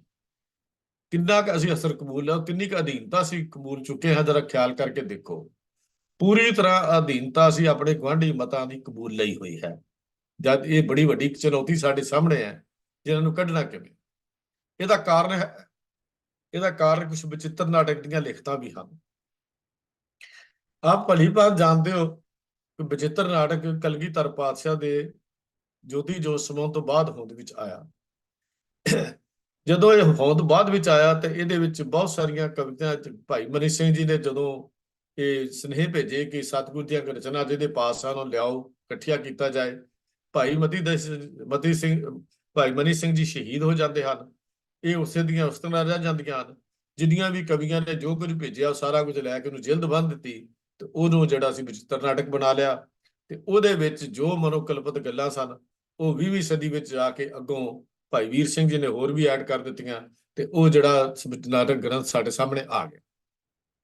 ਇਹਦਾ ਆਧਾਰ ਲੈ ਕੇ ਹੀ ਅੱਜ ਪ੍ਰਚਾਰਕ ਜਦੋਂ ਗੱਲ ਕਰਦੇ ਨੇ ਤੇ ਇਹਦਾ ਆਧਾਰ ਜਦੋਂ ਲੈਂਦੇ ਹਨ, ਉਹਦੇ 'ਚ ਗੋਬਿੰਦ ਰਮਾਇਣ ਦੀ ਗੱਲ ਵੀ ਆਏਗੀ। ਉਹ 'ਚ ਫਿਰ ਤੁਹਾਨੂੰ ਇਹ ਗੱਲਾਂ ਵੀ ਮਿਲਣਗੀਆਂ ਵੀ ਸਤਿਗੁਰੂ ਜੀ ਨੇ ਪਿਛਲੇ ਜਨਮ ਦੀ ਤਪੱਸਿਆ ਕੀਤੀ, ਉਹਦੀ ਤੁਹਾਨੂੰ ਇਹ ਵੀ ਗੱਲਾਂ ਮਿਲਣਗੀਆਂ ਕਿ ਗੁਰੂ ਗੋਬਿੰਦ ਸਿੰਘ ਮਹਾਰਾਜ ਨੇ ਦੇਵੀ ਨੂੰ ਪੂਜਿਆ, ਉਹਦੀ ਤੁਹਾਨੂੰ ਇਹ ਵੀ ਗੱਲਾਂ ਮਿਲ ਜਾਣਗੀਆਂ ਜਿਹੜੀਆਂ ਗੱਲਾਂ ਦਾ ਸਿਧਾਂਤਹੀਨ ਹਨ, ਜਿਹੜੀਆਂ ਬਿਲਕੁਲ ਗੁਰੂ ਦੀ ਸਿਧਾਂਤਾਂ ਨਾਲ, ਗੁਰਬਾਣੀ ਨਾਲ ਮੇਲ ਹੀ ਨਹੀਂ ਖਾਂਦੀਆਂ। ਹੁਣ ਇਹ ਜਦੋਂ ਸਾਡੀ ਲਿਖਤਾਂ ਦਾ ਆਧਾਰ ਸਾਡਾ ਬਣ ਜਾਏਗਾ, ਇਹ ਗ੍ਰੰਥ ਜਦੋਂ ਬਣ ਜਾਏਗਾ ਤਾਂ ਫਿਰ ਇਹਦਾ ਮਤਲਬ ਇਹ ਹੈ ਵੀ ਅਸੀਂ ਗੁਰੂ ਨਾਲ ਟੁੱਟ ਜਾਵਾਂਗੇ। ਸਾਡਾ ਆਧਾਰ ਗੁਰੂ ਗ੍ਰੰਥ ਸਾਹਿਬ ਦੀ ਬਾਣੀ ਹੋਣਾ ਚਾਹੀਦਾ ਹੈ। ਕੇਵਲ ਤਾਂ ਕੇਵਲ ਸ਼੍ਰੀ ਗੁਰੂ ਗ੍ਰੰਥ ਸਾਹਿਬ ਜੀ ਦੀ ਬਾਣੀ ਨੂੰ ਮੁੱਖ ਤੌਰ ਤੇ ਸਾਡਾ ਪ੍ਰਚਾਰਨਾ ਪ੍ਰਸਾਰਨਾ ਕੰਮ ਬਣਦਾ ਹੈ। ਇਸ ਤੋਂ ਇਲਾਵਾ ਪੰਥ ਨੇ ਜੋ ਪਾਸ ਕੀਤਾ ਕਾਲ ਉਸਤਤ ਦੀਆਂ ਰਚਨਾਵਾਂ ਹਨ, ਜਿਹੜੀਆਂ ਰਚਨਾਵਾਂ ਜਫਰਨਾਮਾ ਹੈ, ਜਿਨ੍ਹਾਂ ਦੀਆਂ ਉਦਾਹਰਨਾਂ ਅਸੀਂ ਦੇ ਸਕਦੇ ਹਾਂ, ਜਿਨ੍ਹਾਂ ਨੂੰ ਅਸੀਂ ਪੜ੍ਹ ਸਕਦੇ ਹਾਂ, ਜਿਨ੍ਹਾਂ ਦੇ ਵਿਚਾਰ ਕਰ ਸਕਦੇ ਹਾਂ। ਔਰ ਜਿਹੜੀਆਂ ਅਸ਼ਲੀਲ ਕਹਾਣੀਆਂ ਤਕਰੀਬਨ ਇਹ ਸਾਡੇ ਸਾਹਮਣੇ ਜਦੋਂ ਆ ਜਾਂਦੀਆਂ ਹਨ ਤਾਂ ਉਦੋਂ ਹੈਰਾਨੀ ਦੀ ਗੱਲ ਉਦੋਂ ਹੁੰਦੀ ਹੈ ਜਦੋਂ ਅਸੀਂ ਉਹਨਾਂ ਨੂੰ ਵੀ ਲੋਕਾਂ ਨੂੰ ਸੁਣਾਉਂਦੇ ਪੜ੍ਹ ਕੇ ਸੁਣਾ ਵੀ ਨਹੀਂ ਸਕਦੇ। ਇੱਕ ਮੈਂ ਬੇਨਤੀ ਹੋਰ ਕਰਨੀ ਚਾਹੁੰਦਾ, ਅਕਾਲ ਤਖਤ ਸਾਹਿਬ ਵੱਲੋਂ ਇੱਕ ਚਿੱਠੀ ਭੇਜੀ ਗਈ, ਇਹ 1973 ਦੀ ਚਿੱਠੀ ਹੈ ਜਿਹੜੀ ਮੈਂ ਆਪ ਜੀ ਦੇ ਸਾਹਮਣੇ ਰੱਖੀ ਹੈ। 1973 4 ਅਗਸਤ 1973 ਨੂੰ ਚਿੱਠੀ ਇਹ ਦਾ ਜਵਾਬ ਜਿਹੜਾ ਸੀ ਦਿੱਤਾ ਗਿਆ ਮੀਤ ਸਕੱਤਰ ਗੁਰਬਖਸ਼ ਸਿੰਘ ਜੀ ਵੱਲੋਂ SJPC ਦੇ। ਇੱਕ ਸਰਦਾਰ ਸੰਤੋਖ ਸਿੰਘ ਜੀ ਸਨ ਕਸੌਲੀ ਦੇ ਰਹਿਣ ਵਾਲੇ, ਉਹਨਾਂ ਨੇ ਕੁਝ ਪੁੱਛਗਿੱਛ ਕੀਤੀ ਚਿੱਠੀ ਪੱਤਰ ਰਾਹੀਂ, ਕੁਝ ਰਚਨਾਵਾਂ ਬਾਰੇ ਗੱਲਬਾਤ ਕੀਤੀ, ਪੁੱਛਿਆ ਤਾਂ ਉਹਨਾਂ ਨੇ 2-3 ਸਵਾਲ ਕੀਤੇ। ਇੱਕ ਤਾਂ ਵੀ ਜਿਹੜਾ ਅਸੀਂ ਅਰਦਾਸ ਤੋਂ ਬਾਅਦ ਦੋਹਰਾ ਪੜ੍ਹਦੇ ਹਾਂ ਕੀ ਉਹ ਪੜ੍ਹਨਾ ਚਾਹੀਦਾ ਹੈ ਤੇ ਕਿੱਥੇ ਤੱਕ ਪੜ੍ਹਨਾ ਚਾਹੀਦਾ ਹੈ, ਉਹਨਾਂ ਦਾ ਜਵਾਬ ਦਿੱਤਾ ਭੇਜਿਆ। ਤੀਜਾ ਸੀ ਚਰਿਤ੍ਰ ਵਿਖਿਆਨ ਦੀ ਜਿਹੜੀਆਂ ਰਚਨਾਵਾਂ ਹਨ ਕਿ ਉਹ ਗੁਰੂ ਗੋਬਿੰਦ ਸਿੰਘ ਜੀ ਦੀਆਂ ਹਨ। ਤਾਂ ਇਹ ਹੁਣ ਥੋੜਾ ਜਿਹਾ ਅੱਗੇ ਆਪਾਂ ਨੂੰ ਇਹਦੇ ਜਵਾਬ ਤੋਂ ਬੜਾ ਕੁਝ ਕਲੀਅਰ ਮਿਲ ਜਾਏਗਾ। ਅਸੀਂ ਜੇ ਆਪਣੀਆਂ ਗੱਲਾਂ ਉੱਤੇ ਆਪ ਹੀ ਅਮਲ ਨਹੀਂ ਕਰਦੇ ਤਾਂ ਫਿਰ ਸਾਨੂੰ ਸਾਡਾ ਰੱਬ ਹੀ ਰਾਖਾ ਹੋਏਗਾ। ਸਰਦਾਰ ਸੰਤੋਖ ਸਿੰਘ ਜੀ ਉੱਤੇ ਲਿਖਿਆ ਹੋਇਆ ਸ਼੍ਰੋਮਣੀ ਗੁਰਦੁਆਰਾ, ਇਹ ਜਿਹੜਾ ਚਰਿਤ੍ਰ ਵਿਖਿਆਨ ਦਸ਼ਮੇਸ਼ ਬਾਣੀ ਨਹੀਂ, ਇਹ ਮੇਰਾ ਆਪਣਾ ਲਿਖਿਆ ਹੋਇਆ, ਇਹ ਉੱਥੋਂ ਲਿਖਿਆ ਹੋਇਆ ਨਹੀਂ ਸੀ ਆਇਆ, ਸਿਰਫ ਉੱਤੇ ਛੋਟਾ ਜਿਹਾ ਉਹਨਾਂ ਨੇ ਲਿਖ ਕੇ ਭੇਜਿਆ ਸੀ। SJPC ਦਾ ਲੈਟਰ ਪੈਡ ਆ, ਤੁਸੀਂ ਆਪ ਦੇਖ ਸਕਦੇ ਹੋ। ਦਫ਼ਤਰ ਸ਼੍ਰੋਮਣੀ ਗੁਰਦੁਆਰਾ ਪ੍ਰਬੰਧਕ ਕਮੇਟੀ ਤੇਜਾ ਸਿੰਘ ਸਮੁੰਦਰੀ ਹਾਲ ਸ਼੍ਰੀ ਅੰਮ੍ਰਿਤਸਰ, ਚਿੱਠੀ ਨੰਬਰ 366-723/4/873, ਭਾਵ 4 ਅਗਸਤ 1973 ਦੀ ਚਿੱਠੀ ਹੈ। ਸਰਦਾਰ ਸੰਤੋਖ ਸਿੰਘ, ਕਾਟੇਜ ਲੋਅਰ ਮਾਲ ਕਸੌਲੀ, ਹਿਮਾਚਲ ਪ੍ਰਦੇਸ਼। ਪ੍ਰਯੋਜਨ ਧਾਰਮਿਕ ਪੁੱਛ ਸੰਬੰਧੀ। ਸ਼੍ਰੀਮਾਨ ਜੀ, ਆਪ ਜੀ ਦੀ ਪੱਤਰਕਾ ਮਿਤੀ 6/7/73 ਦੇ ਸੰਬੰਧ ਵਿੱਚ ਸਿੰਘ ਸਾਹਿਬਾਨ ਸ਼੍ਰੀ ਦਰਬਾਰ ਸਾਹਿਬ ਅਤੇ ਜਥੇਦਾਰ ਸ਼੍ਰੀ ਅਕਾਲ ਤਖਤ ਸਾਹਿਬ ਸ਼੍ਰੀ ਅੰਮ੍ਰਿਤਸਰ ਜੀ ਦੇ ਰਾਏ ਹੇਠ ਲਿਖੇ ਅਨੁਸਾਰ ਆਪ ਜੀ ਨੂੰ ਭੇਜੀ ਜਾਂਦੀ ਹੈ। ਨੰਬਰ 1, ਰਾਜ ਕਰੇਗਾ ਖਾਲਸਾ ਜੋ ਸ਼੍ਰੀ ਅਕਾਲ ਤਖਤ ਸਾਹਿਬ ਤੇ ਹੋਰ ਗੁਰਦੁਆਰਿਆਂ ਵਿੱਚ ਪੜ੍ਹਿਆ ਜਾਂਦਾ ਹੈ, ਇਹ ਗੁਰਮਤਿ ਦੇ ਅਨੁਕੂਲ ਹੈ ਕਿਉਂਕਿ ਦੋਹਰੇ ਪੜ੍ਹਨੇ ਪੰਥਕ ਫੈਸਲਾ ਹੈ, ਇਸ ਫੈਸਲੇ ਤੇ ਸ਼ੰਕਾ ਨਹੀਂ ਕਰਨੀ। ਤੋ ਇਹ ਰਾਜ ਕਰਿਆ ਖਾਲਸਾ ਜਿਹੜਾ ਅਸੀਂ ਰੋਜ਼ ਪੜ੍ਹਦੇ ਹਾਂ, ਖੁਆਰ ਹੋਏ ਸਭ ਮਿਲੇਂਗੇ ਤੱਕ, ਇੱਥੋਂ ਤੱਕ ਪੜ੍ਹਨ ਦੀ ਗੱਲ ਉਹਨਾਂ ਨੇ ਸਾਨੂੰ ਦਿੱਤੀ ਹੈ। ਅੱਗੇ ਵਾਹਿਗੁਰੂ ਨਾਮ ਜਹਾਜ਼ ਹੈ ਜਾਂ ਹੋਰ ਕੁਝ ਵੀ ਕਈ ਗੁਰਦੁਆਰਿਆਂ 'ਚ ਪੜ੍ਹਿਆ ਜਾਂਦਾ ਹੈ ਜਿਹੜਾ ਗੁਰਮਰਿਆਦਾ ਅਨੁਸਾਰ ਨਹੀਂ। ਜਿੰਨਾ ਹੈ ਉਹ ਰਾਜ ਕਰਿਆ ਖਾਲਸਾ ਆਕੀ ਰਹੇ ਨਾ ਕੋਏ, ਖੁਆਰ ਹੋਏ ਸਭ ਮਿਲੇਂਗੇ ਬਚੇ ਸ਼ਰਨ ਜੋ ਹੋਏ, ਇੱਥੋਂ ਤੱਕ ਪੜ੍ਹਨ ਦੀ ਹਦਾਇਤ ਉੱਥੋਂ ਸਾਨੂੰ ਮਿਲਦੀ ਹੈ। ਖੈਰ, ਦੂਜਾ ਪੁਆਇੰਟ ਬੜਾ ਅਹਿਮ ਰੱਖਦਾ ਹੈ, ਚਰਿਤ੍ਰੋ ਵਿਖਿਆਨ ਜੋ ਦਸਮ ਗ੍ਰੰਥ ਵਿੱਚ ਹਨ ਇਹ ਦਸ਼ਮੇਸ਼ ਬਾਣੀ ਨਹੀਂ, ਇਹ ਪ੍ਰਾਤਨ ਹਿੰਦੂ ਮਿਥਿਹਾਸਿਕ ਸਾਖੀਆਂ ਦਾ ਉਤਾਰਾ ਹੈ। ਇਹ ਲੈਟਰ ਖਾਲਸਾ ਨਿਊਜ਼ ਨੇ ਵੀ ਪਾਈ, ਉਹਨਾਂ ਨੇ ਆਪਣੇ ਫੇਸਬੁੱਕ ਤੇ ਵੀ ਪਾਈ ਹੋਈ ਹੈ। ਇਹ ਲੈਟਰ ਵੈਸੇ ਵੀ ਸੁਰੱਖਿਅਤ ਹੈ, ਆਪ ਜੀ ਦੇਖ ਸਕਦੇ ਹੋ। ਥੋੜਾ ਜਿਹਾ ਇਹਨੂੰ ਸਕੈਨ ਕਰਕੇ ਸਾਫ਼ ਕੀਤਾ ਗਿਆ ਕਿਉਂਕਿ ਪੁਰਾਣੀ ਸੀ ਬਹੁਤ, 1973 ਦੀ ਸੀ, ਲੇਕਿਨ ਚਿੱਠੀ ਮੂਲ ਰੂਪ ਵਿੱਚ ਉਹ ਹੈ ਜਿਹੜੀ ਐਸਜੀਪੀਸੀ ਨੇ ਪਾਈ ਸੀ। ਹੁਣ ਇੱਥੋਂ ਸਪਸ਼ਟ ਗੱਲ ਇਹ ਕਰ ਦਿੱਤੀ ਵੀ ਜਿਹੜੀ ਬਾਣੀ, ਜਿਹੜੀ ਰਚਨਾ, ਬਾਣੀ ਲਫ਼ਜ਼ ਮੈਂ ਨਹੀਂ ਵਰਤ ਰਿਹਾ, ਜਿਹੜੀ ਰਚਨਾ ਦਸ਼ਮੇਸ਼ ਬਾਣੀ ਨਹੀਂ, ਕਿ ਉਹਨਾਂ ਰਚਨਾ ਨੂੰ ਅਸੀਂ ਗੁਰਦੁਆਰਿਆਂ 'ਚ ਪੜ੍ਹ ਸਕਦੇ ਹਾਂ, ਕਿ ਸਾਡੇ ਪ੍ਰਚਾਰਕ ਉਹਨਾਂ 'ਚੋਂ ਦਲੀਲਾਂ ਦੇ ਸਕਦੇ ਹਨ, ਕਿ ਜਿਹੜੀਆਂ ਰਚਨਾਵਾਂ 80 ਤੋਂ 90% ਦੇ ਵਿੱਚ, ਜਿਹਨੂੰ ਦਸਮ ਗ੍ਰੰਥ ਕਹਿ ਦਿੰਦੇ ਆ ਜਾਂ ਬਚਿੱਤਰ ਨਾਟਕ ਕਹਿ ਦਿੰਦੇ ਆ, ਉਹਦਾ ਹਿੱਸਾ ਇਹ ਰਚਨਾਵਾਂ ਹੋਣ, ਜਿਹਨੂੰ ਐਸਜੀਪੀਸੀ ਤੇ ਅਕਾਲ ਤਖਤ ਸਾਹਿਬ ਦੇ ਜਥੇਦਾਰ ਤੇ ਦਰਬਾਰ ਸਾਹਿਬ ਦੇ ਹੈੱਡ ਗ੍ਰੰਥੀ ਇਹ ਫੈਸਲਾ ਕਰਕੇ ਭੇਜਦੇ ਹਨ ਕਿ ਬਾਣੀ ਨਹੀਂ ਹੈ, ਦਸ਼ਮੇਸ਼ਕ੍ਰਿਤ ਨਹੀਂ ਹੈ, ਇਹ ਪ੍ਰਾਤਨ ਹਿੰਦੂ ਸਾਖੀਆਂ ਦਾ ਉਤਾਰਾ ਹੈ। ਫਿਰ ਸਾਡੇ ਪ੍ਰਚਾਰਕ ਬੜੇ ਜ਼ੋਰ ਸ਼ੋਰ ਦੇ ਨਾਲ ਸਟੇਜਾਂ ਤੇ ਜਾ ਕੇ ਇਹਦਾ ਢਿੰਡੋਰਾ ਕਿਉਂ ਦਿੰਦੇ ਹਨ, ਇਹਦੇ ਵਿੱਚੋਂ ਫਿਰ ਪ੍ਰਮਾਣ ਕਿਉਂ ਦਿੰਦੇ ਹਨ? ਇਹਨਾਂ ਪ੍ਰਚਾਰਕਾਂ ਨੂੰ ਜਦੋਂ ਅਸੀਂ ਗੱਲ ਕਰਦੇ ਹਾਂ ਵੀ ਸਟੇਜ ਤੋਂ ਥੱਲੇ ਆ ਗੱਲ ਕਰੋ ਜਾਂ ਇਹਦੇ ਅਰਥ ਦੱਸੋ, ਤਾਂ ਫਿਰ ਉਹ ਦੱਸਣ ਨੂੰ ਤਿਆਰ ਨਹੀਂ, ਕਿਉਂਕਿ ਉਹਨਾਂ ਨੂੰ ਅਰਥ ਕਰ ਹੀ ਨਹੀਂ ਸਕਦੇ। ਅਸ਼ਲੀਲ ਸ਼ਬਦਾਵਲੀ ਹੈ, ਐਸੀ ਸ਼ਬਦਾਵਲੀ ਵਰਤੀ ਗਈ ਹੈ ਜਿਹੜੀ ਸ਼ਬਦਾਵਲੀ ਸਿੱਖ ਆਮ ਘਰ ਵਿੱਚ ਵੀ ਨਹੀਂ ਵਰਤ ਸਕਦਾ। ਈਵਨ ਪਤੀ ਤੇ ਪਤਨੀ ਵੀ ਆਪੋ ਚ ਸ਼ਬਦਾਵਲੀ ਸਾਂਝੀ ਨਹੀਂ ਕਰ ਸਕਦੇ, ਇਹੋ ਜਿਹੀ ਸ਼ਬਦਾਵਲੀ ਵਰਤੀ ਗਈ ਹੈ। ਇਹੋ ਜਿਹੀਆਂ ਕਹਾਣੀਆਂ ਹਨ, ਜਿਹੜੀਆਂ ਕਹਾਣੀਆਂ ਜਿਹੜੀਆਂ ਹਨ ਉਹ ਸੁਣ ਕੇ ਬੰਦੇ ਦਾ ਹਾਸਾ ਵੀ ਨਿਕਲਦਾ ਤੇ ਰੋਣਾ ਵੀ ਆਉਂਦਾ ਹੈ। ਤਾਂ ਜਿਹੜੀਆਂ ਚੀਜ਼ਾਂ ਦਾ ਸਿਧਾਂਤਹੀਨ ਹੋ ਜਾਣ ਜਾਂ ਸਿਧਾਂਤਹੀਨ ਹੋਣ, ਫਿਰ ਦੂਜੇ ਇਹਨਾਂ ਤੋਂ ਫਾਇਦਾ ਉਠਾਉਣਗੇ। ਉਹ ਕਹਿਣਗੇ ਕਿ ਗੋਬਿੰਦ ਸਿੰਘ ਜੀ ਨੇ ਰਮਾਇਣ ਲਿਖੀ ਸੀ, ਉਹ ਇਹ ਗੱਲਾਂ ਕਰਨਗੇ। ਜਦੋਂ ਗੋਬਿੰਦ ਰਮਾਇਣ ਦੀ ਗੱਲ ਆਈ, ਹਾਲਾਂਕਿ ਉਹ ਕਵੀ ਗੋਬਿੰਦ ਨੇ ਲਿਖੀ ਹੋਈ ਹੈ, ਜਿਹਦਾ ਗੁਰੂ ਗੋਬਿੰਦ ਸਿੰਘ ਜੀ ਨਾਲ ਕੋਈ ਸੰਬੰਧ ਹੀ ਨਹੀਂ ਹੈ, ਤੇ ਜਦੋਂ ਉਹ ਗੱਲਾਂ ਕਰਦੇ ਫਿਰ ਸਾਨੂੰ ਚੁੱਭਦੀਆਂ ਹਨ। ਜਦੋਂ ਸਾਡੇ ਗ੍ਰੰਥਾਂ, ਸਾਡੇ ਸੂਰਸਿਆਂ ਦੇ ਵਿੱਚ ਵੀ ਉਹ ਗੱਲਾਂ ਲਿਖ ਦਿੱਤੀਆਂ ਗਈਆਂ, ਦੇਵੀ ਦੇਵਤਿਆਂ ਦੀ ਪੂਜਾ ਦੀ ਗੱਲ ਕੀਤੀ ਗਈ, ਜਦ ਕਿ ਸ੍ਰੀ ਗੁਰੂ ਗ੍ਰੰਥ ਸਾਹਿਬ ਜੀ ਨੇ ਇੱਕ ਅਕਾਲ ਤੋਂ ਬਿਨਾਂ ਕਿਸੇ ਹੋਰ ਦੀ ਪੂਜਾ ਦੀ ਗੱਲ ਨਹੀਂ ਕੀਤੀ। ਉੱਥੇ ਇੱਕ ਓੰਕਾਰ ਤੋਂ ਗੁਰੂ ਦੀ ਬਾਣੀ ਨੂੰ ਸ਼ੁਰੂ ਕੀਤਾ ਗਿਆ ਵੀ ਹੈ ਹੀ ਇੱਕ ਜਿਹੜਾ ਸਰਵ ਵਿਆਪਕ ਹੈ, ਇੱਕ ਤੋਂ ਬਾਅਦ ਦੂਸਰਾ ਹੈ ਹੀ ਨਹੀਂ। ਜਦੋਂ ਇੱਕ ਓੰਕਾਰ ਸਤਨਾਮ ਕਰਤਾ ਪੁਰਖ ਨਿਰਭਉ ਨਿਰਵੈਰ ਅਕਾਲ ਮੂਰਤ ਅਜੂਨੀ ਸੈਭੰ ਗੁਰ ਪ੍ਰਸਾਦ, ਇਹ ਅਸੀਂ ਗੱਲ ਕਰਦੇ ਹਾਂ, ਤਾਂ ਫਿਰ ਸਾਡੇ ਬਾਕੀ ਕਿੱਥੋਂ ਆ ਗਏ? ਬਾਕੀਆਂ ਦਾ ਰੋਲ ਕੀ ਹੈ? ਬਾਕੀਆਂ ਦੀ ਲੋੜ ਕੀ ਹੈ? ਇਹ ਗੱਲਾਂ ਸਾਨੂੰ ਸੋਚਣ ਦੀ ਲੋੜ ਪਏਗੀ। ਬੜੀ ਵੱਡੀ ਚੁਣੌਤੀ ਸਾਡੇ ਸਾਹਮਣੇ ਇਹ ਸਰੋਤ ਬਣ ਕੇ ਖੜੇ ਹੋਏ ਹਨ। ਇਸ ਤੋਂ ਇਲਾਵਾ ਅੱਗੇ ਨੂੰ ਆਪਾਂ ਥੋੜਾ ਜਿਹਾ ਤੁਰੀਏ, ਜਿਹੜੇ ਅੱਜ ਮੌਜੂਦਾ ਹਾਲਾਤ ਵਿੱਚ ਜੋ ਕੁਝ ਵਾਪਰ ਰਿਹਾ ਹੈ, ਉਹ ਇੱਕ ਬੜੀ ਵੱਡੀ ਸਮੱਸਿਆ ਸਾਡੇ ਸਾਹਮਣੇ ਖੜੀ ਹੋ ਗਈ। ਖਾਸ ਕਰਕੇ ਵਿਦੇਸ਼ਾਂ ਦੇ ਗੁਰਦੁਆਰਿਆਂ ਵਿੱਚ ਖਾਸ ਕਰਕੇ ਇਹ ਸਮੱਸਿਆ ਆ ਰਹੀ ਹੈ। ਆਪ ਜੀ ਦੇਖਦੇ ਹੋ, ਸਿੱਖ ਨੌਜਵਾਨਾਂ ਨੂੰ ਗਲਤ ਪ੍ਰਚਾਰ ਰਾਹੀਂ ਗੁੰਮਰਾਹ ਕੀਤਾ ਜਾਣਾ, ਮਿਸਲੀਡਿੰਗ ਦੀ ਸਿੱਖ ਯੂਥ ਥਰੂ ਫਾਲਸ ਪ੍ਰੋਪੇਗੈਂਡਾ। ਉਹ ਕੀ ਹੈ? ਸ਼ਬਦ ਤੋਂ ਹਟਾ ਕੇ ਸ਼ਸਤਰ ਦੀ ਪੂਜਾ ਵੱਲ ਜੋੜਨਾ, ਗੈਟਿੰਗ ਅਵੇ ਫਰਮ ਸ਼ਬਦ ਐਂਡ ਸਟਿਕਿੰਗ ਟੂ ਦੀ ਸ਼ਸਤਰਾ। ਤਾਂ ਇਹ ਬੜੀ ਹੈਰਾਨੀ ਦੀ ਗੱਲ ਹੈ। ਸ਼ਸਤਰ ਸਿੱਖ ਦੇ ਜੀਵਨ ਦਾ ਹਿੱਸਾ ਹਨ, ਸ਼ਸਤਰ ਸਿੱਖ ਦੇ ਪੂਜਨਯੋਗ ਹਸਤੀ ਨਹੀਂ ਹਨ। ਅੱਜ ਬੱਚਿਆਂ ਨੂੰ ਇਹ ਪਹਿਲਾਂ ਇਹਨਾਂ ਨੂੰ ਮੱਥਾ ਟੇਕੋ, ਇਹਨਾਂ ਦੀ ਪੂਜਾ ਕਰੋ। ਮੱਥਾ ਸਿੱਖ ਦਾ ਕੇਵਲ ਗੁਰੂ ਗ੍ਰੰਥ ਸਾਹਿਬ ਦੇ ਲਈ ਰਾਖਵਾਂ ਹੈ। ਸਿੱਖ ਸ਼ਸਤਰ ਨੂੰ ਮੱਥਾ ਨਹੀਂ ਟੇਕਦਾ, ਸ਼ਸਤਰ ਇਸਤੇਮਾਲ ਕਰਦਾ ਹੈ। ਕਿਰਪਾਨ ਸਿੱਖ ਦੇ ਸ਼ਸਤਰ ਜਿਹੜਾ ਹੈ ਉਹ ਸਾਡੇ ਰਹਿਤ ਵਿੱਚ ਸ਼ਾਮਲ ਹੈ, ਸਾਡੀ ਰਹਿਤ ਦਾ ਹਿੱਸਾ ਹੈ। ਲੇਕਿਨ ਸ਼ਬਦ ਨੂੰ ਛੱਡ ਕੇ ਸ਼ਸਤਰ ਦੀ ਪੂਜਾ ਕਰਨੀ ਕੋਈ ਵਿਧੀ ਵਿਧਾਨ ਨਹੀਂ। ਅੱਜ ਦਾ ਨੌਜਵਾਨ ਇਹੋ ਗੱਲ ਹੀ ਸਮਝਦਾ ਹੈ ਵੀ ਸ਼ਾਇਦ ਸ਼ਸਤਰ ਦੀ ਪੂਜਾ, ਪਰ ਗੁਰਦੁਆਰਿਆਂ ਵਿੱਚ ਦੇਖਿਆ ਗਿਆ ਕਿ ਸ਼ਸਤਰਾਂ ਦੀ ਜਿੱਥੇ ਪੂਜਾ ਕੀਤੀ ਜਾਂਦੀ ਉੱਥੇ ਧੂਪਾਂ ਲੈ ਕੇ ਉਹਨਾਂ ਅੱਗੇ ਜਗਾਈਆਂ ਜਾਂਦੀਆਂ ਹਨ। ਜਿਵੇਂ ਮੂਰਤੀਆਂ ਦੀ ਪੂਜਾ ਕੀਤੀ ਜਾਂਦੀ ਸੀ, ਅੱਜ ਬਹੁਤ ਸਾਰੇ ਥਾਵਾਂ ਤੇ ਇਹਨਾਂ ਸ਼ਸਤਰਾਂ ਦੀ ਪੂਜਾ ਵੀ ਸ਼ੁਰੂ ਹੋ ਗਈ। ਇਹ ਨਵੀਂ ਸਮੱਸਿਆ ਖੜੀ ਹੋਈ। ਕੀਤੀ ਕਿਹਨਾਂ ਨੇ? ਉਹਨਾਂ ਨੇ ਜਿਹੜੇ ਰਹਿਤ ਰਾਮਿਆਂ ਦੇ ਉੱਤੇ ਜਾਂ ਜਿਨ੍ਹਾਂ ਨੇ ਉਹਨਾਂ ਗਲਤ ਪ੍ਰਚਾਰ, ਜਿਨ੍ਹਾਂ ਨੇ ਆਪਣੇ ਜੀਵਨ ਦਾ ਆਧਾਰ ਬਣਾ ਲਿਆ, ਉਹਨਾਂ ਤੋਂ ਗੱਲ ਆ ਗਈ। ਸ਼ਸਤਰ ਹੋਣਾ ਕੋਈ ਮਾੜੀ ਗੱਲ ਨਹੀਂ, ਜਾਂ ਸ਼ਸਤਰਧਾਰੀ ਹੋਣਾ ਕੋਈ ਇਹ ਸਿੱਖ ਦੇ ਜੀਵਨ ਦਾ ਹਿੱਸਾ ਹੈ। ਸਿੱਖ ਨੇ ਹਮੇਸ਼ਾ ਸ਼ਸਤਰਧਾਰੀ ਰਹਿਣਾ ਹੈ।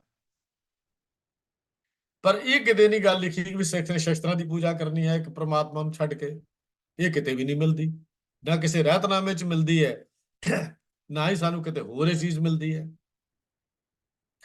ਸ਼ਸਤਰ ਜਿਹੜੇ ਹਨ ਇਹ ਇਸਤੇਮਾਲ ਕਰਨ ਲਈ ਹਨ, ਇਹ ਲੋੜ ਪੈਣ ਲਈ ਵਰਤਣ ਲਈ ਹਨ। ਸ਼ਸਤਰ ਪੂਜਾ ਦਾ ਵਿਧੀ ਵਿਧਾਨ ਨਹੀਂ ਹੈ। ਤੇ ਨੌਜਵਾਨ ਨੂੰ ਗੁੰਮਰਾਹ ਕਰਕੇ ਕੇਵਲ ਸ਼ਸਤਰਾਂ ਨਾਲ ਜੋੜ ਦਿਓ, ਸ਼ਾਸਤਰ ਨਾਲੋਂ ਤੋੜ ਦਿਓ, ਇੱਕ ਬੜਾ ਵੱਡੀ ਸਮੱਸਿਆ ਆਏਗੀ। ਸ਼ਸਤਰ ਚਲਾਉਣਾ ਹਰ ਕੋਈ ਸਿੱਖ ਜਾਏਗਾ। ਸ਼ਾਸਤਰ ਭਾਵ ਗੁਰੂ ਗ੍ਰੰਥ ਸਾਹਿਬ ਜੀ ਨੂੰ ਮੰਨਣਾ ਜਾਂ ਗੁਰੂ ਗ੍ਰੰਥ ਸਾਹਿਬ ਦੇ ਸਿਧਾਂਤਾਂ ਨੂੰ ਜਾਣਨਾ, ਇਹ ਉਹਦੇ ਵੱਸ ਦੀ ਗੱਲ ਨਹੀਂ ਹੋਏਗੀ। ਇਹ ਕੌਮ ਨੂੰ ਬਹੁਤ ਨੁਕਸਾਨ ਝੱਲਣਾ ਪਏਗਾ ਇਸ ਗੱਲ ਦਾ। ਅੱਜ ਤੋਂ 20 ਸਾਲਾਂ ਬਾਅਦ, 30 ਸਾਲਾਂ ਬਾਅਦ, 50 ਸਾਲਾਂ ਬਾਅਦ ਆਪ ਜੀ ਦੇਖ ਲੈਣਾ, ਸਾਡੇ ਜੀਵਨ ਤੋਂ ਬਾਅਦ ਦੀਆਂ ਜਿਹੜੀਆਂ ਪਨੀਰੀਆਂ ਹਨ ਉਹ ਜ਼ਰੂਰ ਇਹਦਾ ਨੁਕਸਾਨ ਝੱਲਣਗੀਆਂ। ਫਿਰ ਸਾਨੂੰ ਉਦੋਂ ਅਸੀਂ ਸੋਚਾਂਗੇ ਜਦੋਂ ਸਾਡਾ ਬਹੁਤ ਸਾਰਾ ਨੁਕਸਾਨ ਆਲਰੇਡੀ ਹੋ ਚੁੱਕਾ ਹੋਏਗਾ।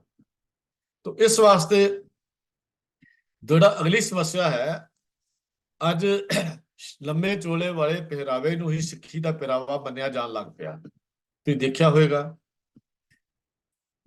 ਦਸਤਾਰ ਬੰਨਣੀ ਸਿੱਖ ਦੇ ਜੀਵਨ ਦਾ ਜ਼ਰੂਰੀ ਹਿੱਸਾ ਹੈ, ਪਰ ਦਸਤਾਰ ਕੇਵਲ ਗੋਲ ਬੰਨਣੀ ਇਹ ਕੋਈ ਜ਼ਰੂਰੀ ਨਹੀਂ ਹੈ।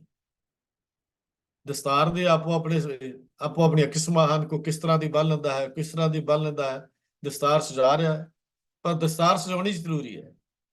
ਔਰ ਰਹਿਤ ਮਰਿਆਦਾ ਨੇ ਵੀ ਗੱਲ ਕੀ ਹੈ ਕਿ ਸ਼ਹਿਰੇ ਤੇ ਦਸਤਾਰ ਤੋਂ ਛੁੱਟ ਸਿੱਖ ਦੀ ਪੋਸ਼ਾਕ ਦੇ ਉੱਤੇ ਕੋਈ ਪਾਬੰਦੀ ਨਹੀਂ ਹੈ। ਪਰ ਅੱਜ ਅਸੀਂ ਇਹੋ ਹੀ ਸੋਚਦੇ ਹਾਂ ਵੀ ਜਿਹਨੇ ਲੰਮਾ ਚੌਲਾ ਨਹੀਂ ਪਾਇਆ ਜਾਂ ਜਿਹਨੇ ਗੋਲ ਪੱਗ ਨਹੀਂ ਬੰਨੀ ਉਹ ਤਾਂ ਸਿੱਖ ਹੈ ਹੀ ਨਹੀਂ। ਇਹ ਨਵਾਂ ਸਿਸਟਮ ਖੜਾ ਹੋ ਜਾਏਗਾ। ਇਹ ਕਿੱਥੋਂ ਆਈਆਂ ਚੀਜ਼ਾਂ, ਕਿੱਥੋਂ ਪੈਦਾ ਹੋ ਗਈਆਂ? ਸਿੱਖਾਂ ਨੂੰ ਸਿੱਖੀ ਨਾਲੋਂ ਦੂਰ ਕਰਨ ਦੇ ਲਈ ਇਹ ਚੀਜ਼ਾਂ ਆ ਗਈਆਂ, ਕਿਸੇ ਪਹਿਰਾਵੇ ਨਾਲ ਜੋੜਨ ਦੇ। ਪਹਿਰਾਵਾ ਸਿੱਖੀ ਦਾ ਇੱਕ ਹਿੱਸਾ ਹੈ, ਪਹਿਰਾਵਾ ਸਿੱਖੀ ਦਾ ਮੰਜ਼ਿਲ ਨਹੀਂ ਹੈ। ਕੱਪੜਾ ਅਸੀਂ ਪਾ ਸਕਦੇ ਹਾਂ, ਅਸ਼ਲੀਲ ਕੱਪੜਾ ਢਕਣ ਲਈ ਹੈ। ਸਾਡੇ ਕੱਪੜੇ ਅਸ਼ਲੀਲ ਜਾਂ ਨੰਗੇਜ਼ ਵਾਲੇ ਨਹੀਂ ਹੋਣੇ ਚਾਹੀਦੇ, ਅਸੀਂ ਇਹ ਮੰਨਦੇ ਹਾਂ, ਇਹ ਗੱਲ ਹੋਣੀ ਚਾਹੀਦੀ ਹੈ।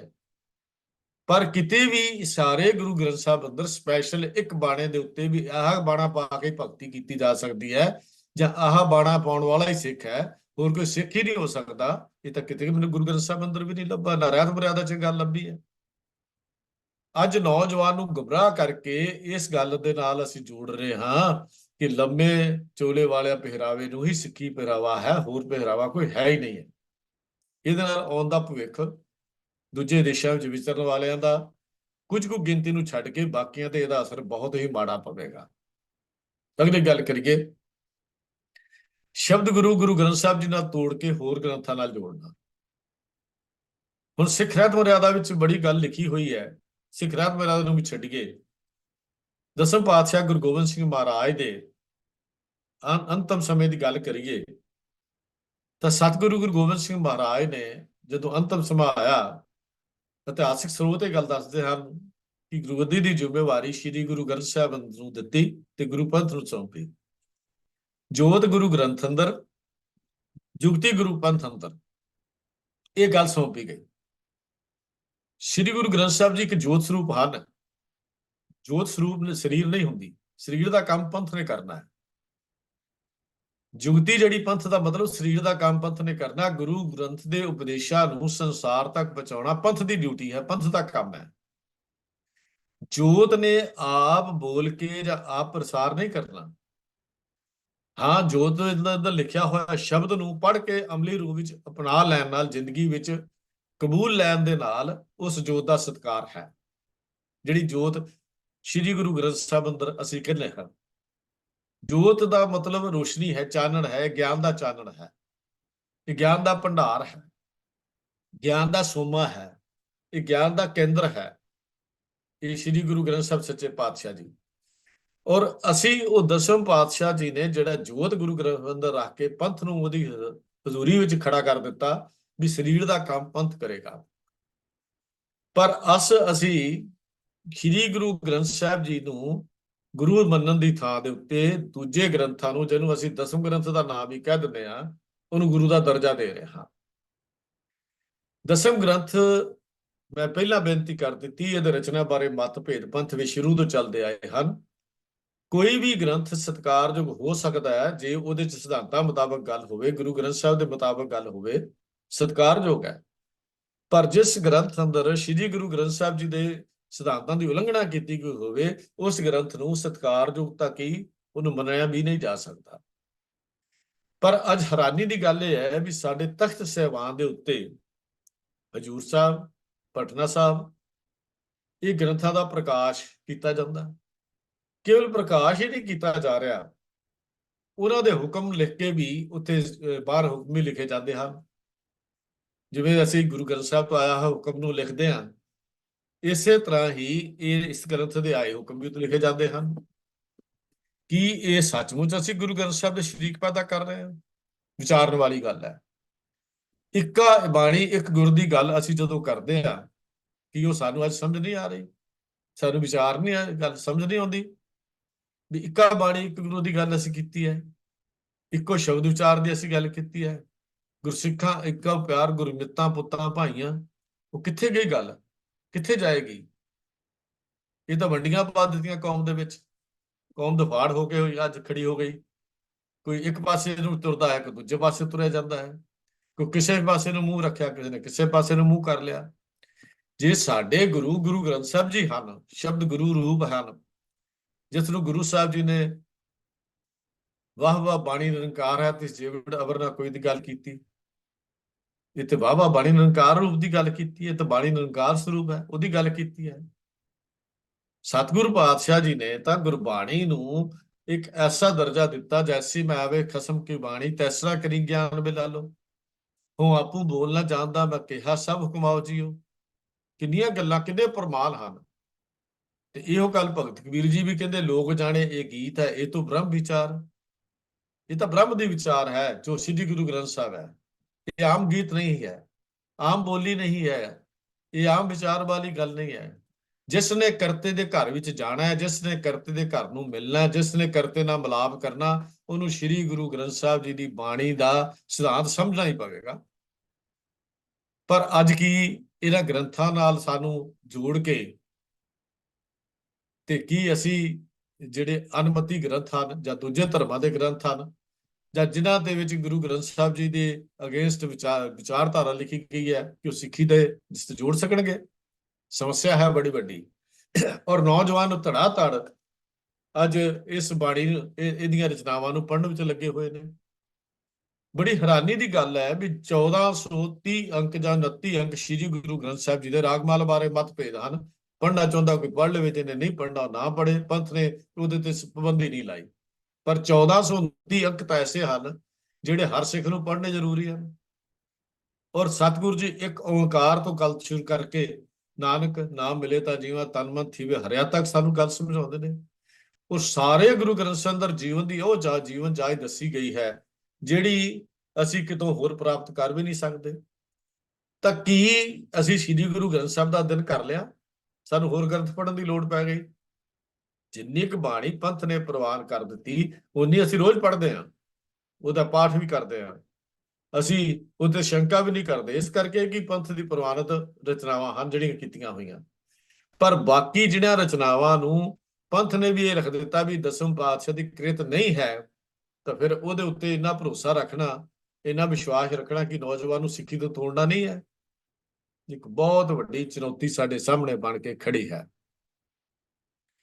ਅਗਲਾ ਮੈਂ ਗੱਲ ਕਰ ਰਿਹਾ ਸਿੱਖ ਨੌਜਵਾਨਾਂ ਦਾ ਗੁਰਦੁਆਰੇ ਤੋਂ ਦੂਰ ਹੋਣਾ। ਹਾਲਾਂਕਿ ਇਹ ਅਗਲਾ ਵਿਸ਼ਾ ਗੁਰਦੁਆਰੇ ਦਾ ਆਏਗਾ, ਪਰ ਫਿਰ ਵੀ ਮੈਂ ਗੱਲ ਕਰ ਰਿਹਾ ਗੁਰਦੁਆਰੇ ਤੋਂ ਦੂਰ ਹੋਣਾ।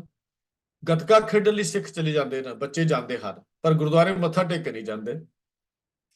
ਹੁਣ ਮੱਥਾ ਟੇਕ ਕੇ ਗੁਰੂ ਦੀ ਸਿੱਖਿਆ ਤੋਂ ਹੁਕਮ ਲੈਣਾ, ਇਹ ਉਹਨਾਂ ਦੇ ਜੀਵਨ ਦਾ ਸ਼ਾਇਦ ਅੰਗ ਹੀ ਨਹੀਂ ਰਿਹਾ। ਅੱਜ ਗੁਰਦੁਆਰਿਆਂ ਵਿੱਚ ਗੱਤਕਿਆਂ ਦੀਆਂ ਕਲਾਸਾਂ ਲੱਗਦੀਆਂ, ਮੈਂ ਦੇਖਿਆ ਬਹੁਤ ਸਾਰਾ ਯੂਥ ਗੱਤਕਾ ਖੇਡਣ ਆਉਂਦਾ ਲੇਕਿਨ ਮੱਥਾ ਟੇਕਣ ਤੱਕ ਨਹੀਂ ਜਾਂਦਾ। ਇਹ ਬੜਾ ਵੱਡਾ ਨੁਕਸਾਨ ਹੋਏਗਾ ਗੁਰਦੁਆਰਿਆਂ ਤੋਂ ਸਿੱਖੀ ਦਾ, ਨੌਜਵਾਨੀ ਤੋਂ ਦੂਰ ਜਾਣਾ। ਖੈਰ, ਹੁਣ ਅੱਗੇ ਮੈਂ ਗੱਲ ਕੀਤੀ ਸੀ ਵਿਆਹ ਸਮੇਂ ਗੈਰ ਸਿੱਖਾਂ ਨਾਲ ਰਿਸ਼ਤੇ ਨਾਤੇ ਪਸੰਦ ਕਰਨਾ। ਬੜੀ ਦੁਬਿਧਾ ਹੈ, ਬੜੀ ਹੀ ਸਮੱਸਿਆ ਹੈ, ਬਹੁਤ ਵੱਡੀ। ਬੱਚੇ ਜਵਾਨ ਹੋ ਜਾਂਦੇ ਨੇ ਔਰ ਬੱਚੇ ਫਿਰ ਰਿਸ਼ਤੇ ਜਿਹੜੇ ਹਨ ਉਹ ਦੂਜੇ ਧਰਮਾਂ ਦੇ ਦੂਜਿਆਂ ਦੇ ਵਿੱਚ ਨਾਲ ਨਾਤੇ ਜੋੜ ਲੈਂਦੇ ਹਨ। ਹੁੰਦਾ ਕੀ ਹੈ, ਉਹ ਆਪ ਤਾਂ ਹੌਲੀ ਹੌਲੀ ਟੁੱਟਣਗੇ ਹੀ। ਮੈਂ 2-3 ਉਦਾਹਰਨਾਂ ਦੇ ਰਿਹਾ। ਇਸਲਾਮ ਦੇ ਵਿੱਚ ਬੱਚਾ ਜਾਂ ਬੱਚੀ ਦੀ ਸ਼ਾਦੀ ਕਰਨ ਵਾਲੇ ਕਦੀ ਵੀ ਉਹ ਸਿੱਖੀ ਨੂੰ ਵੱਲ ਨਹੀਂ ਆ ਸਕਦੇ। ਜੇ ਬੱਚੀ ਨੇ ਕਰ ਲਈ ਤਾਂ ਇਸਲਾਮ ਕਬੂਲ ਕਰੇਗੀ ਤੇ ਤਾਂ ਉਹਦਾ ਉਹ ਵਿਆਹ ਹੋਏਗਾ, ਨਿਕਾਹ ਹੋਏਗਾ। ਜੇ ਬੱਚੇ ਨੇ ਵਿਆਹ ਕਰਨਾ ਹੈ, ਇਸਲਾਮ ਕਬੂਲ ਕਰੇਗਾ ਤਾਂ ਨਿਕਾਹ ਤਾਂ ਹੋਏਗਾ। ਇਹਦਾ ਮਤਲਬ ਧਰਮ ਤੋਂ ਤਾਂ ਟੁੱਟ ਗਿਆ। ਜਿਹਨੇ ਇਸਲਾਮ ਹੀ ਕਬੂਲ ਕਰ ਲਈ, ਫਿਰ ਉਹ ਧਰਮ ਕਿੱਥੋਂ ਰਹਿ ਗਿਆ, ਸਿੱਖੀ ਕਿੱਥੋਂ ਰਹਿ ਗਈ? ਫਿਰ ਉਹਦੇ ਬੱਚੇ ਕਿੱਦਾਂ ਸਿੱਖ ਬਣ ਗਏ? ਇਹ ਗੱਲ ਸਭ ਤੋਂ ਵੱਡੀ ਸਮੱਸਿਆ ਹੈ ਵੀ ਸਾਡਾ ਅਸੀਂ ਦੇਖਦੇ ਹਾਂ, ਕੱਲ ਵੀ ਇੱਕ ਗੱਲ ਹੋਈ ਸੀ ਵੀ ਸਾਡੀ ਵਿੱਚ ਜਿਹੜੀ ਆਬਾਦੀ ਹੈ 2% ਦੇ ਕਰੀਬ ਹੈ, ਔਰ ਸਾਡੀ ਜਿਹੜੀ ਗਰੋਥ ਹੈ 1.6 ਹੈ ਜਾਂ 1.65 ਹੈ, ਇੰਨੀ ਗਰੋਥ ਹੈ। ਇਹਦਾ ਮਤਲਬ ਇਹ ਹੈ ਵੀ ਹਰ ਜੋੜੇ ਦੇ ਪਿੱਛੇ 33% ਦਾ ਨੁਕਸਾਨ ਸਾਡਾ ਹੋ ਰਿਹਾ ਹੈ। ਇਹਦਾ ਮਤਲਬ ਹਰ ਸਾਲ ਸਾਡੀ 33% ਆਬਾਦੀ ਜਿਹੜੀ ਹੈ ਘਟਦੀ ਚਲੀ ਜਾਏਗੀ। ਇਹ ਗੱਲ ਤਾਂ ਬੜੀ ਸਾਹਮਣੇ ਹੈ। ਜਿਨ੍ਹਾਂ ਦੇ 2 ਬੱਚੇ ਹਨ ਉਹ ਅਸੀਂ ਬਰਾਬਰ ਦੀ ਗੱਲ ਕਰਦੇ ਹਨ, ਜਿਹਦਾ 1 ਬੱਚਾ ਹੈ ਉਹ 30% ਨੁਕਸਾਨ ਤੇ ਹੈ, 33% ਨੁਕਸਾਨ ਤੇ ਹੈ। ਜਿਹਨਾਂ ਦੇ 3 ਬੱਚਿਆਂ ਨੂੰ 33% ਫਾਇਦਾ ਵਿਚਾਰੇ ਕੌਮ ਨੂੰ। ਗਿਣਤੀ ਦੇ ਪੱਖ ਤੋਂ ਗੱਲ ਕਰ ਰਿਹਾ ਹਾਂ। 2 ਬੱਚਿਆਂ ਵਾਲੇ ਜੇ ਮੋਸਟਲੀ ਸਾਡੇ ਤੋਂ 2 ਵਾਲੇ ਹੀ ਹਨ, ਤੇ ਉਹਨਾਂ ਨੇ ਅਸੀਂ ਕੀਤਾ ਨਾ ਵਧਾਇਆ ਨਾ ਘਟਾਇਆ, ਗਿਣਤੀ ਦਾ ਸਮੱਸਿਆ ਸਾਰੀ ਉੱਥੇ ਦੀ ਉੱਥੇ ਰਹਿ ਗਈ। ਖੈਰ, ਗੱਲ ਜਿਹੜੀ ਕਰ ਰਿਹਾ ਹਾਂ ਵੀ ਗਿਣਤੀ ਸਾਡੀ ਅੱਗੇ ਥੋੜੀ ਹੈ, ਆਟੇ ਚ ਲੂਣ ਦੇ ਬਰਾਬਰ ਗਿਣਤੀ ਹੈ ਸਿੱਖਾਂ ਦੀ। ਪਰ ਜਦੋਂ ਸਾਡੀਆਂ ਸ਼ਾਦੀਆਂ ਇਹ ਗੈਰ ਸਿੱਖਾਂ ਦੇ ਨਾਲ ਵਿਆਹ ਹੋ ਜਾਣਗੇ, ਕੀ ਸਿੱਖੀ ਵਧੇਗੀ? ਕੁਝ ਇੱਕ ਨੇ ਇੱਕ ਦਿਨ ਵਿਚਾਰ ਦਿੱਤੀ, ਜੇ ਅਸੀਂ ਦੂਜਿਆਂ ਦੇ ਘਰਾਂ ਚੋਂ ਲੈ ਆਵਾਂਗੇ ਸਿੱਖ ਬਣਾ ਲਵਾਂਗੇ। ਸਿੱਖ 95% ਸਿੱਖ ਸਿੱਖੀ ਤੋਂ ਟੁੱਟਦਾ ਹੈ। 5% ਕੋਈ ਕਨਵਰਟ ਹੁੰਦਾ ਹੋਵੇ ਤੇ ਮੈਂ ਕਹਿ ਨਹੀਂ ਸਕਦਾ। ਜਿੰਨਾ ਕਿ ਮੈਂ ਸਮਾਜ ਵਿੱਚ ਵਿਚਰਿਆ, ਜਿਹੜਾ ਦੂਜੇ ਧਰਮ ਨਾਲ ਵਿਆਹ ਕਰ ਲਏ ਆ, ਉਹ ਦੂਜਾ 95% ਸਿੱਖੀ ਤੋਂ ਟੁੱਟ ਜਾਂਦਾ ਹੈ। ਜੋ ਆਪ ਨਹੀਂ ਟੁੱਟਿਆ ਤੇ ਉਹਦਾ ਪਰਿਵਾਰ ਨਹੀਂ ਜੁੜੇਗਾ, ਨਾ ਉਹਦੇ ਬੱਚੇ ਤੇ ਨਾ ਉਹਦੀ ਘਰਵਾਲੀ ਜਾਂ ਘਰ ਵਾਲਾ, ਉਹ ਨਹੀਂ ਜੁੜਨਗੇ। ਇਹ ਸਮਾਜ ਦੀ ਮੈਂ ਗੱਲ ਆਪ ਜੀ ਨਾਲ ਸਾਂਝੀ ਕਰ ਰਿਹਾ। ਉਦਾਹਰਨ ਦੇ ਤੌਰ ਦੇ ਉੱਤੇ ਹੋਰ ਵੀ ਮੇਰੇ ਕੋਲ ਬਹੁਤ ਸਾਰੇ ਐਸੇ ਉਦਾਹਰਨਾਂ ਹਨ ਜਿਹੜੀਆਂ ਮੈਂ ਇੱਥੇ ਨਹੀਂ ਦੇਣਾ ਚਾਹੁੰਦਾ। ਜਿਨ੍ਹਾਂ ਨੇ ਰਿਸ਼ਤੇ ਨਾਤੇ ਕੀਤੇ, ਉਹਨਾਂ ਨਾਲ ਸਾਡੀ ਗੱਲਬਾਤ ਹੋਈ, ਜਾ ਕੇ ਉਹਨਾਂ ਦੇ ਪਰਿਵਾਰਾਂ ਨਾਲ ਵਿਚਰੇ। ਇੱਥੋਂ ਤੱਕ ਇੱਕ ਨੇ ਕਹਿ ਦਿੱਤਾ ਵੀ ਜੇ ਸਾਡੇ ਨਾਤੇ ਨਾਤੀ ਕੀ ਸਿੱਖ ਹੋਣਗੇ? ਵੀ ਕਿਸੇ ਨੇ ਕਿਹਾ ਇਸਲਾਮ ਦੇ ਲੜਕੀ ਸੀ ਕੋਈ, ਉਹਦੀ ਸ਼ਾਦੀ ਕਰਨੀ ਚਾਹੀਦੀ, ਅਸੀਂ ਉਹਦੇ ਘਰ ਚਲੇ ਗਏ। ਹਾਂਜੀ ਵੀ ਕੁੜੀ ਕਹਿੰਦੀ ਜੀ ਮੈਂ ਅੰਮ੍ਰਿਤ ਛਕ ਲਾਂਗੀ ਫਲਾਣਾ। ਉਹ ਕਹਿੰਦੇ ਨਾ, ਮੇਰੇ ਨਾਤੇ ਨਾਤੇ ਇਹ कैसे हो सकता है, ਇਹ ਤਾਂ ਹੋ ਹੀ ਨਹੀਂ ਸਕਦਾ। ਕੀ ਅਸੀਂ ਆਸ ਰੱਖ ਸਕਦੇ ਹਾਂ ਹੁੱਕਾ ਪੀਣ ਵਾਲਿਆਂ ਦੇ ਘਰ, ਤੰਬਾਕੂ ਵਰਤਣ ਵਾਲਿਆਂ ਦੇ ਘਰ ਜਾ ਕੇ ਅਸੀਂ ਬੱਚਿਆਂ ਨੂੰ ਬਚਾ ਲਾਂਗੇ? ਬੱਚੇ ਤਾਂ ਅੱਜ ਦੇ ਸਮਾਜ ਤੋਂ ਵੈਸੇ ਹੀ ਨਹੀਂ ਬਚ ਰਹੇ। ਜਿਹੜੀ ਸਮੱਸਿਆ ਮੈਂ ਸਮਾਜ ਦੀ ਕੀਤੀ ਸੀ ਉਹ ਜਾਣਦੇ ਹੋ, ਸਕੂਲਾਂ ਦੀ ਗੱਲ ਕੀਤੀ ਸੀ ਮੈਂ, ਜਾਂ ਤੁਸੀਂ ਆਪ ਜਾਣਦੇ ਹੋ। ਇਹ ਸਾਰਾ ਕੁਝ ਸਾਨੂੰ ਪਤਾ ਹੈ, ਸਮਾਜ ਵਿੱਚ ਕੀ ਵਿਚਰਦਾ ਹੈ, ਦੋਸਤਾਂ ਮਿੱਤਰਾਂ 'ਚ ਅਸੀਂ ਕੀ ਕਰਦੇ ਹਾਂ ਸਾਨੂੰ ਪਤਾ ਹੈ। ਫਿਰ ਜਦੋਂ ਗੈਰ ਸਿੱਖਾਂ ਨਾਲ ਰਿਸ਼ਤੇ ਜੁੜ ਜਾਂਦੇ ਆ ਤਾਂ ਫਿਰ ਸਿੱਖੀ ਕਿੱਥੋਂ ਬਚੇਗੀ? ਲੋੜ ਕੀ ਹੈ? ਬੱਚਿਆਂ ਦੇ ਕੈਂਪ ਲੱਗਦੇ ਨੇ ਇੱਥੇ, ਬਹੁਤ ਸਾਰੇ ਕੈਂਪ ਇਹਨਾਂ ਦੇਸ਼ਾਂ ਦੇ ਵਿੱਚ ਲੱਗਦੇ ਆ। ਮੈਂ ਇੱਕ ਬੇਨਤੀ ਇਹ ਵੀ ਕਰਾਂਗਾ ਵੀ ਜਿਹੜੇ ਕੈਂਪ ਲਾਉਣ ਵਾਲੇ ਹਨ, ਜਵਾਨ ਬੱਚਿਆਂ ਦੇ ਵੱਖਰੇ ਕੈਂਪ ਲਵਾਓ, ਤਦ ਕਿ ਉਹਨਾਂ ਨੂੰ ਆਪਸੀ ਸਿੱਖੀ ਦੇ ਵਿੱਚ ਸਾਂਝ ਦੇ, ਇੱਕ ਦੂਜੇ ਦੇ ਰਿਸ਼ਤੇ ਨਾਤਿਆਂ ਦੀ ਵੀ ਉਹਨਾਂ ਨੂੰ ਮੇਲ ਹੋ ਜਾਏ। ਇਹ ਨਾ ਹੋਵੇ ਕਿ ਅਸੀਂ ਕੇਵਲ ਦੂਜਿਆਂ ਵੱਲ ਦੇਖਦੇ ਰਹੀਏ ਤੇ ਆਪਣਾ ਘਰ ਜਿਹੜਾ ਹੈ ਉਹ ਚੌੜ ਹੋ ਜਾਏ ਅੱਗੋਂ। ਖਿਆਲ ਕਰਨਾ ਜ਼ਰੂਰੀ ਚੀਜ਼ ਹੈ ਕਿ ਇਹ ਜਿਹੜੇ ਰਿਜ਼ਲਟ ਹੈ ਇਹਦਾ ਬੜਾ ਮਾੜਾ ਹੈ। ਇਹਨਾਂ ਦਾ ਨਤੀਜਾ ਹੈ ਧਰਮ ਤੋਂ ਦੂਰੀ, ਆਉਣ ਵਾਲੀ ਨਸਲ ਸਿੱਖੀ ਤੋਂ ਦੂਰ ਹੋ ਜਾਏਗੀ। ਇਹ ਇੱਕ ਬੜੀ ਵੱਡੀ ਸਮੱਸਿਆ, ਵੱਡੀ ਚੁਣੌਤੀ ਹੈ ਸਾਡੀ ਸਿੱਖੀ ਦੀ। ਗੁਰਦੁਆਰਾ ਪ੍ਰਬੰਧ ਵਿੱਚ ਅਸੀਂ ਦੇਖਦੇ ਹਾਂ, ਥੋੜਾ ਜਿਹੀ ਗੱਲ ਕਰਕੇ, ਤੇ ਪਤਾ ਤੈਨੂੰ ਗੁਰਦੁਆਰਾ ਮੈਨੇਜਮੈਂਟ ਸਿੱਖੀ ਤੋਂ ਡਿੱਗੇ ਹੋਏ ਸਿੱਖੀ ਦੇ ਆਗੂ ਬਣੇ ਹੋਏ ਨੇ। ਸਿੱਖ ਰਹਿਤ ਮਰਿਆਦਾ ਸਿੱਖ ਗੁਰਦੁਆਰਿਆਂ ਵਿੱਚ ਲਾਗੂ ਨਹੀਂ। ਸਿੱਖੀ ਦੇ ਉਲਟ ਕੰਮ ਹੈ, ਖਾਸ ਕਰਕੇ ਲੋਹੜੀ, ਹੋਲੀ, ਦੀਵਾਲੀ ਦੇ ਤਿਉਹਾਰ ਮਨਾਉਣੇ ਗੁਰਦੁਆਰਿਆਂ ਵਿੱਚ। ਗੁਰਦੁਆਰੇ ਦੇ ਦੀਵਾਨ ਪ੍ਰਭਾਵਸ਼ਾਲੀ ਨਾ ਹੋਣਾ, ਇਹ ਸਮੱਸਿਆਵਾਂ ਹਨ ਸਾਡੀਆਂ। ਤੇ ਗੁਰਦੁਆਰੇ ਵਿੱਚ ਨੌਜਵਾਨ ਦਾ ਨਾ ਹੋਣਾ। ਗੁਰਦੁਆਰੇ ਗੁਰਮਤ ਦੇ ਪ੍ਰਚਾਰ ਲਈ ਹਨ, ਮਨਮਤ ਦੇ ਪ੍ਰਚਾਰ ਲਈ ਨਹੀਂ। ਸਭ ਤੋਂ ਵੱਡੀ ਗੱਲ ਇਹ ਦੇਖਣ ਵਾਲੀ ਹੈ। ਗੁਰਦੁਆਰਿਆਂ ਵਿੱਚ ਕਲਚਰਲ ਪ੍ਰੋਗਰਾਮ ਕਰਾਉਣੇ, ਗੁਰਦੁਆਰਿਆਂ ਵਿੱਚ ਡਾਂਸ ਦੀਆਂ ਕਲਾਸਾਂ ਲੱਗਣੀਆਂ, ਗੁਰਦੁਆਰਿਆਂ ਦੇ ਵਿੱਚ ਇਹ ਵੱਖਰੇ ਹਾਲ ਵਿੱਚ ਸ਼ਰਾਬ ਦੇ ਵਰਤੋਂ ਹੋਣੀ, ਗੁਰਦੁਆਰਿਆਂ ਦੇ ਵਿੱਚ ਵਿਆਹ ਦੇ ਸਮੇਂ ਵਿੱਚ ਹੋਣ ਵਾਲੀਆਂ ਕੁਰੀਤੀਆਂ ਕਰਨੀਆਂ। ਇਹ ਕੀ ਸਿੱਖ ਮਰਿਆਦਾ ਨੂੰ ਚੁਣੌਤੀ ਨਹੀਂ? ਗੁਰੂ ਦੇ ਕੋਲ ਬੈਠ ਕੇ ਅਸੀਂ ਗੁਰੂ ਨੂੰ ਕੀ ਦਿਖਾ ਰਹੇ ਹਾਂ? ਅਸੀਂ ਗੁਰੂ ਦੇ ਸਾਹਮਣੇ ਬੈਠ ਕੇ ਮਨਮਤ ਕਰਕੇ ਗੁਰੂ ਨੂੰ ਖੁਸ਼ ਕਰ ਰਹੇ ਹਾਂ? ਗੁਰੂ ਨੇ ਖੁਸ਼ ਤਾਂ ਕੀ ਹੋਣਾ? ਅਸੀਂ ਤਾਂ ਗੁਰੂ ਦੀ ਤੋਹੀਨ ਕਰ ਰਹੇ ਹਾਂ, ਗੁਰੂ ਦੀ ਬੇਇੱਜ਼ਤੀ ਕਰ ਰਹੇ ਹਾਂ ਦੂਜੇ ਲਫ਼ਜ਼ਾਂ 'ਚ। ਹਾਲਾਂਕਿ ਸ਼ਬਦ ਗੁਰੂ ਨੂੰ ਫਰਕ ਨਹੀਂ ਪੈਂਦਾ, ਸਤਿਕਾਰ ਕਰੀਏ ਨਾ ਕਰੀਏ ਗੁਰੂ ਨੂੰ ਫਰਕ ਨਹੀਂ ਪੈਂਦਾ, ਪਰ ਸਿੱਖ ਦੀ ਜੀਵਨ ਵਿੱਚ ਗੁਰੂ ਤੋਂ ਦੂਰੀ ਜ਼ਰੂਰ ਬਣਦੀ ਜਾਂਦੀ ਹੈ। ਇਹੋ ਹੀ ਕਾਰਨ ਹੈ ਕਿ ਅੱਜ ਗੁਰਦੁਆਰਿਆਂ ਦੇ ਵਿੱਚ ਸਾਡੇ ਸਿੱਖ ਨੌਜਵਾਨ ਵੀ ਨਹੀਂ ਆ ਰਿਹਾ, ਤੇ ਇਹਦੇ ਲੰਬਾ ਵਿਸ਼ਾ ਹੈ ਇਹਦਾ, ਮੈਂ ਕਿਉਂਕਿ ਸਮਾਂ ਘੱਟ ਹੈ ਮੈਂ ਅੱਗੇ ਨੂੰ ਚੱਲਦਾ ਹਾਂ। ਅਗਲੀ ਸਮੱਸਿਆ ਸਾਡੀ ਹੈ ਪੰਜਾਬੀ ਮਾਂ ਬੋਲੀ ਤੋਂ ਦੂਰੀ, distance firm Punjabi mother tongue. ਖਾਸ ਕਰਕੇ ਵਿਦੇਸ਼ਾਂ 'ਚ ਜਨਮੇ ਤੇ ਵੱਡੇ ਹੋਏ ਸਿੱਖ ਪੰਜਾਬੀ ਤੋਂ ਦੂਰ ਹਨ। ਕੇਵਲ ਥੋੜੀ ਬਹੁਤੀ ਬੋਲਣ ਨਾਲ ਕੰਮ ਨਹੀਂ ਚੱਲਣਾ। ਹੁਣ ਇਹਦਾ ਕੰਮ ਕੀ ਹੈ? ਦੋ ਤਿੰਨ ਸਮੱਸਿਆਵਾਂ ਇਹਦੇ 'ਚ, ਮੈਂ ਪਹਿਲਾਂ ਇਹਨੂੰ ਪੜ੍ਹ ਲਵਾਂ ਫਿਰ ਮੈਂ ਆਪ ਜੀ ਨਾਲ ਗੱਲ ਕਰਦਾ। ਗੁਰਦੁਆਰਿਆਂ ਵਿੱਚ ਚੱਲ ਰਹੇ ਪੰਜਾਬੀ ਸਕੂਲਾਂ 'ਚ ਪੜ੍ਹਾਉਣ ਵਾਲੇ ਟੀਚਰਾਂ ਨੂੰ ਜਾਂ ਅਧਿਆਪਕਾਂ ਨੂੰ ਵੀ ਪੂਰੀ ਤਰ੍ਹਾਂ ਪੰਜਾਬੀ ਦੀ ਜਾਣਕਾਰੀ ਨਹੀਂ ਹੈ। ਗੁਰੂ ਗ੍ਰੰਥ ਸਾਹਿਬ ਦੀ ਮੂਲ ਭਾਸ਼ਾ ਗੁਰਮੁਖੀ ਪੰਜਾਬੀ ਹੈ। ਇੰਗਲਿਸ਼ ਵਿੱਚ ਸ਼ਬਦ ਦੀ ਅਰਥ ਤਾਂ ਹਨ, ਪਰ ਅਧਿਆਤਮਕ ਆਨੰਦ ਲਈ ਪੰਜਾਬੀ ਆਉਣੀ ਜ਼ਰੂਰੀ ਹੈ। ਜਿਹੜੀ ਗੱਲ ਸਭ ਤੋਂ ਮੇਨ ਹੈ, ਅੰਦਰੂਨੀ ਆਨੰਦ ਤੋਂ ਬਿਨਾਂ ਸਿੱਖੀ ਨਹੀਂ ਕਮਾਈ ਜਾ ਸਕਦੀ। ਸਿੱਖੀ ਤਾਂ ਹੈ ਹੀ ਅੰਦਰੂਨੀ ਆਨੰਦ। ਜੇ ਅੰਦਰ ਦਾ ਆਨੰਦ ਨਹੀਂ ਆਉਂਦਾ ਤਾਂ ਸਿੱਖੀ ਦਾ ਬਾਹਰਲਾ ਸਰੂਪ ਵੀ ਕਾਇਮ ਨਹੀਂ ਰਹਿੰਦਾ।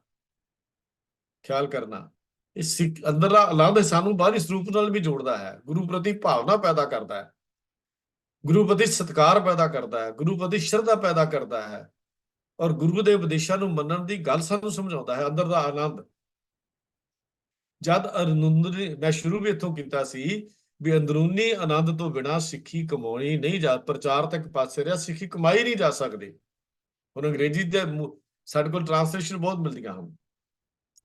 ਅੱਜ ਸਿੱਖੀ ਟੂ ਦੀ ਮੈਕਸ ਦੀ ਗੱਲ ਕਰਦੇ ਹਾਂ। ਸਿੱਖੀ ਟੂ ਦੀ ਮੈਕਸ ਵਿੱਚ ਜਦੋਂ ਟ੍ਰਾਂਸਲੇਸ਼ਨ ਪੜ੍ਹਦੇ ਹਾਂ, ਕਈ ਵਾਰੀ ਤਾਂ ਬੜਾ ਮੂੰਹ ਹੀ ਥੱਲੇ ਨੂੰ ਝੁਕਾ ਲਈਦਾ ਵੀ ਇਹੋ ਜਿਹੀ ਟ੍ਰਾਂਸਲੇਸ਼ਨ ਵੀ ਇਹਨਾਂ ਨੇ ਕੀਤੀ ਹੋਏਗੀ।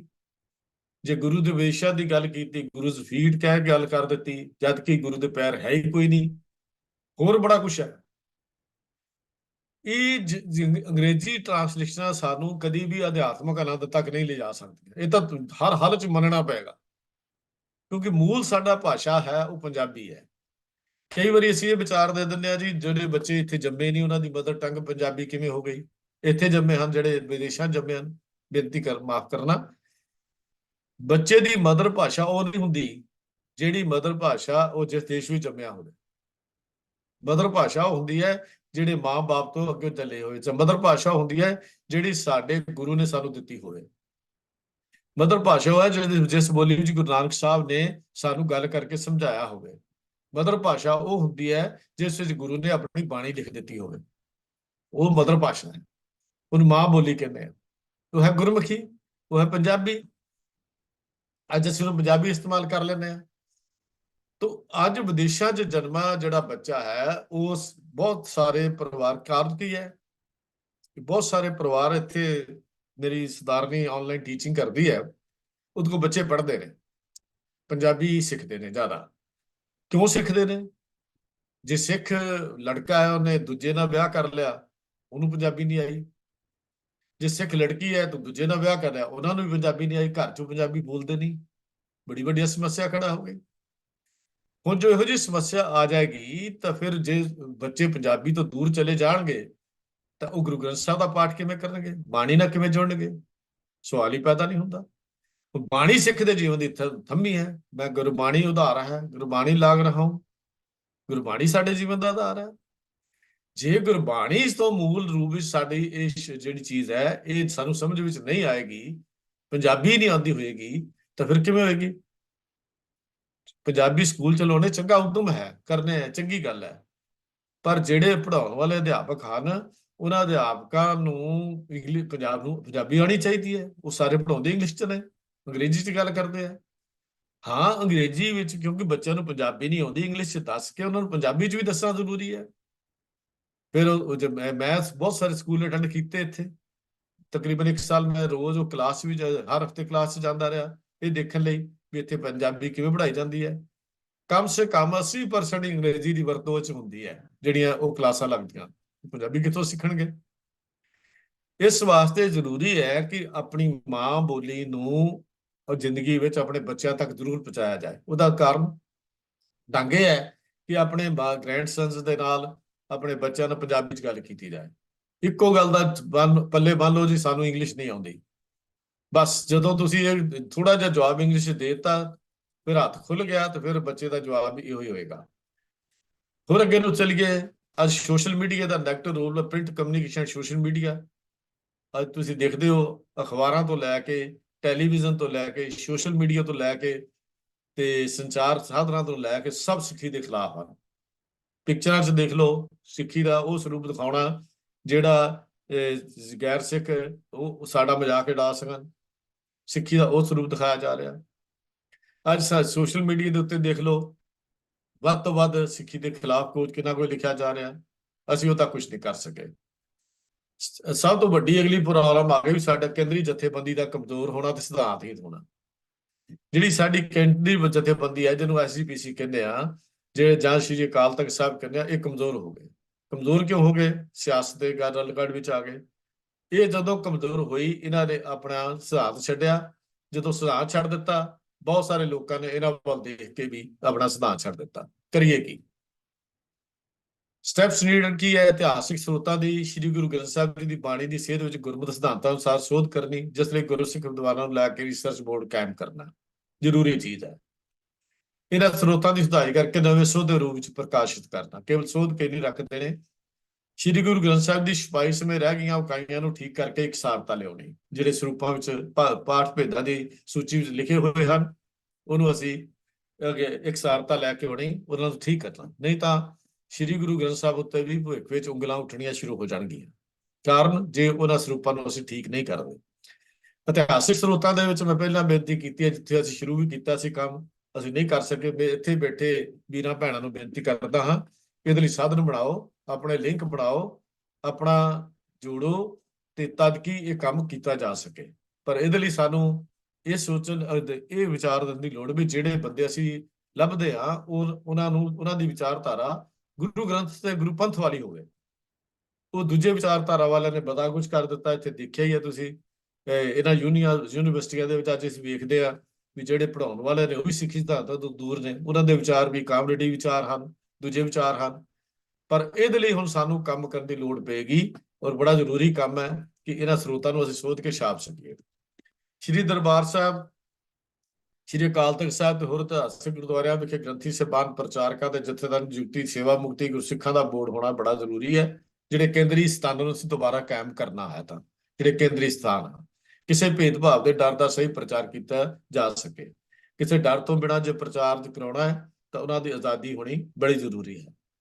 ਜਿਹੜੀ ਅਗਲੀ ਗੱਲ ਕਰਨੀ ਚਾਹੁੰਦਾ ਹਾਂ ਵੀ ਸਿੱਖ ਨੌਜਵਾਨੀ ਲਈ ਗੁਰਦੁਆਰਿਆਂ 'ਚ ਵਿਸ਼ੇਸ਼ ਸਵਾਲ ਜਵਾਬ ਸੈਸ਼ਨ ਰੱਖ ਕੇ ਉਹਨਾਂ ਦੇ ਸਵਾਲਾਂ ਦੇ ਜਵਾਬ ਦਿੱਤੇ ਜਾਣ। ਬਹੁਤ ਸਾਰੇ ਸਵਾਲ ਸਾਡੇ ਨੌਜਵਾਨ ਦੇ ਮਨ ਵਿੱਚ ਹਨ, ਜਿਹੜੇ ਅਸੀਂ ਜਵਾਬ ਦੇਣ ਤੋਂ, ਸਾਨੂੰ ਪੁੱਛਣ ਤੋਂ ਡਰਦੇ ਨੇ। ਸੰਗਤ ਵਿੱਚ ਪੁੱਛ ਨਹੀਂ ਸਕਦੇ, ਉਹਨਾਂ ਦੀ ਬੇਇੱਜ਼ਤੀ ਕਰ ਦਿੱਤੀ ਜਾਂਦੀ ਹੈ, ਉਹਨਾਂ ਨੂੰ ਖੜੇ ਬਹਿ ਜਾ ਕਹਿ ਕੇ ਬਿਠਾ ਦਿੱਤਾ ਜਾਂਦਾ। ਤੇ ਜਿਹੜੇ ਜੋ ਫਿਰ ਉਸ ਗੁਰਦੁਆਰੇ ਤੋਂ ਟੁੱਟ ਜਾਂਦੇ ਨੇ, ਉਹਨਾਂ ਦੇ ਸਪੈਸ਼ਲ ਸੈਸ਼ਨ ਸੱਦੇ ਜਾਣ। ਉਹਨਾਂ ਲਈ ਸਪੈਸ਼ਲਿਸਟ ਜਿਹੜੇ ਬੰਦੇ ਸਾਡੇ ਹਨ, ਉਹਨਾਂ ਦੇ ਸਵਾਲਾਂ ਦੇ ਜਵਾਬ ਦੇਣ। ਜਦੋਂ ਉਹਨਾਂ ਦੇ ਸਵਾਲਾਂ ਦੇ ਜਵਾਬ ਮਿਲਣੇ ਸ਼ੁਰੂ ਹੋਣਗੇ, ਸਿੱਖੀ ਪ੍ਰਤੀ ਉਹਨਾਂ ਦੇ ਸ਼ੰਕੇ ਜਿਹੜੇ ਹਨ ਉਹ ਖਤਮ ਹੋਣੇ ਸ਼ੁਰੂ ਹੋਣਗੇ। ਤਾਂ ਉਹਨਾਂ ਨੂੰ ਇਹ ਵੀ ਗੱਲ ਸਮਝਾਈ ਜਾਵੇ ਵੀ ਸਿੱਖੀ ਸਰੂਪ ਵਿੱਚ ਰਹਿਣ ਤੇ ਉਹਨਾਂ ਨੂੰ ਮਾਣ ਮਹਿਸੂਸ ਹੋਵੇ, ਪ੍ਰਾਊਡ ਟੂ ਬੀ ਸਿੱਖ ਦੀ ਭਾਵਨਾ ਉਹਦੇ ਅੰਦਰ ਪੈਦਾ ਕੀਤੀ ਜਾਵੇ। ਇਹ ਬੱਚਿਆਂ ਨੂੰ ਛੋਟਿਆਂ ਤੋਂ ਲੈ ਕੇ ਵੱਡਿਆਂ ਤੱਕ, ਛੋਟੇ ਬੱਚਿਆਂ ਦੀ ਕਲਾਸਿਸ, ਵੱਡੇ ਬੱਚਿਆਂ ਦੇ ਸਵਾਲ ਜਵਾਬ ਸੈਸ਼ਨ, ਪ੍ਰੈਜੈਂਟੇਸ਼ਨ ਰਾਹੀਂ ਉਹਨਾਂ ਬੱਚਿਆਂ ਤੋਂ ਸਵਾਲ ਕੀਤੇ ਜਾਣ, ਸਵਾਲ ਲਏ ਜਾਣ, ਸਵਾਲ ਦੱਸੇ ਜਾਣ। ਤਾਂ ਇਹ ਬੜਾ ਜ਼ਰੂਰੀ ਅਹਿਮ ਪੱਖ ਹੈ ਜੇ ਅਸੀਂ ਉਹਨੂੰ ਅਦ ਕਰਾਂਗੇ। ਸਭ ਤੋਂ ਵੱਡੀ ਗੱਲ, ਆਪਣਾ ਅਮਲੀ ਜੀਵਨ ਬਣਾਉਣਾ ਅਤੀ ਜ਼ਰੂਰੀ ਹੈ। ਜੋ ਅਸੀਂ ਕਹਿੰਦੇ ਹਾਂ, ਜੋ ਅਸੀਂ ਬੋਲਦੇ ਹਾਂ, ਇਹ ਇੱਕ ਚੁਣੌਤੀ ਹੈ ਜੋ ਸਾਡੇ ਜੀਵਨ ਵਿੱਚ ਨਹੀਂ ਹੈ।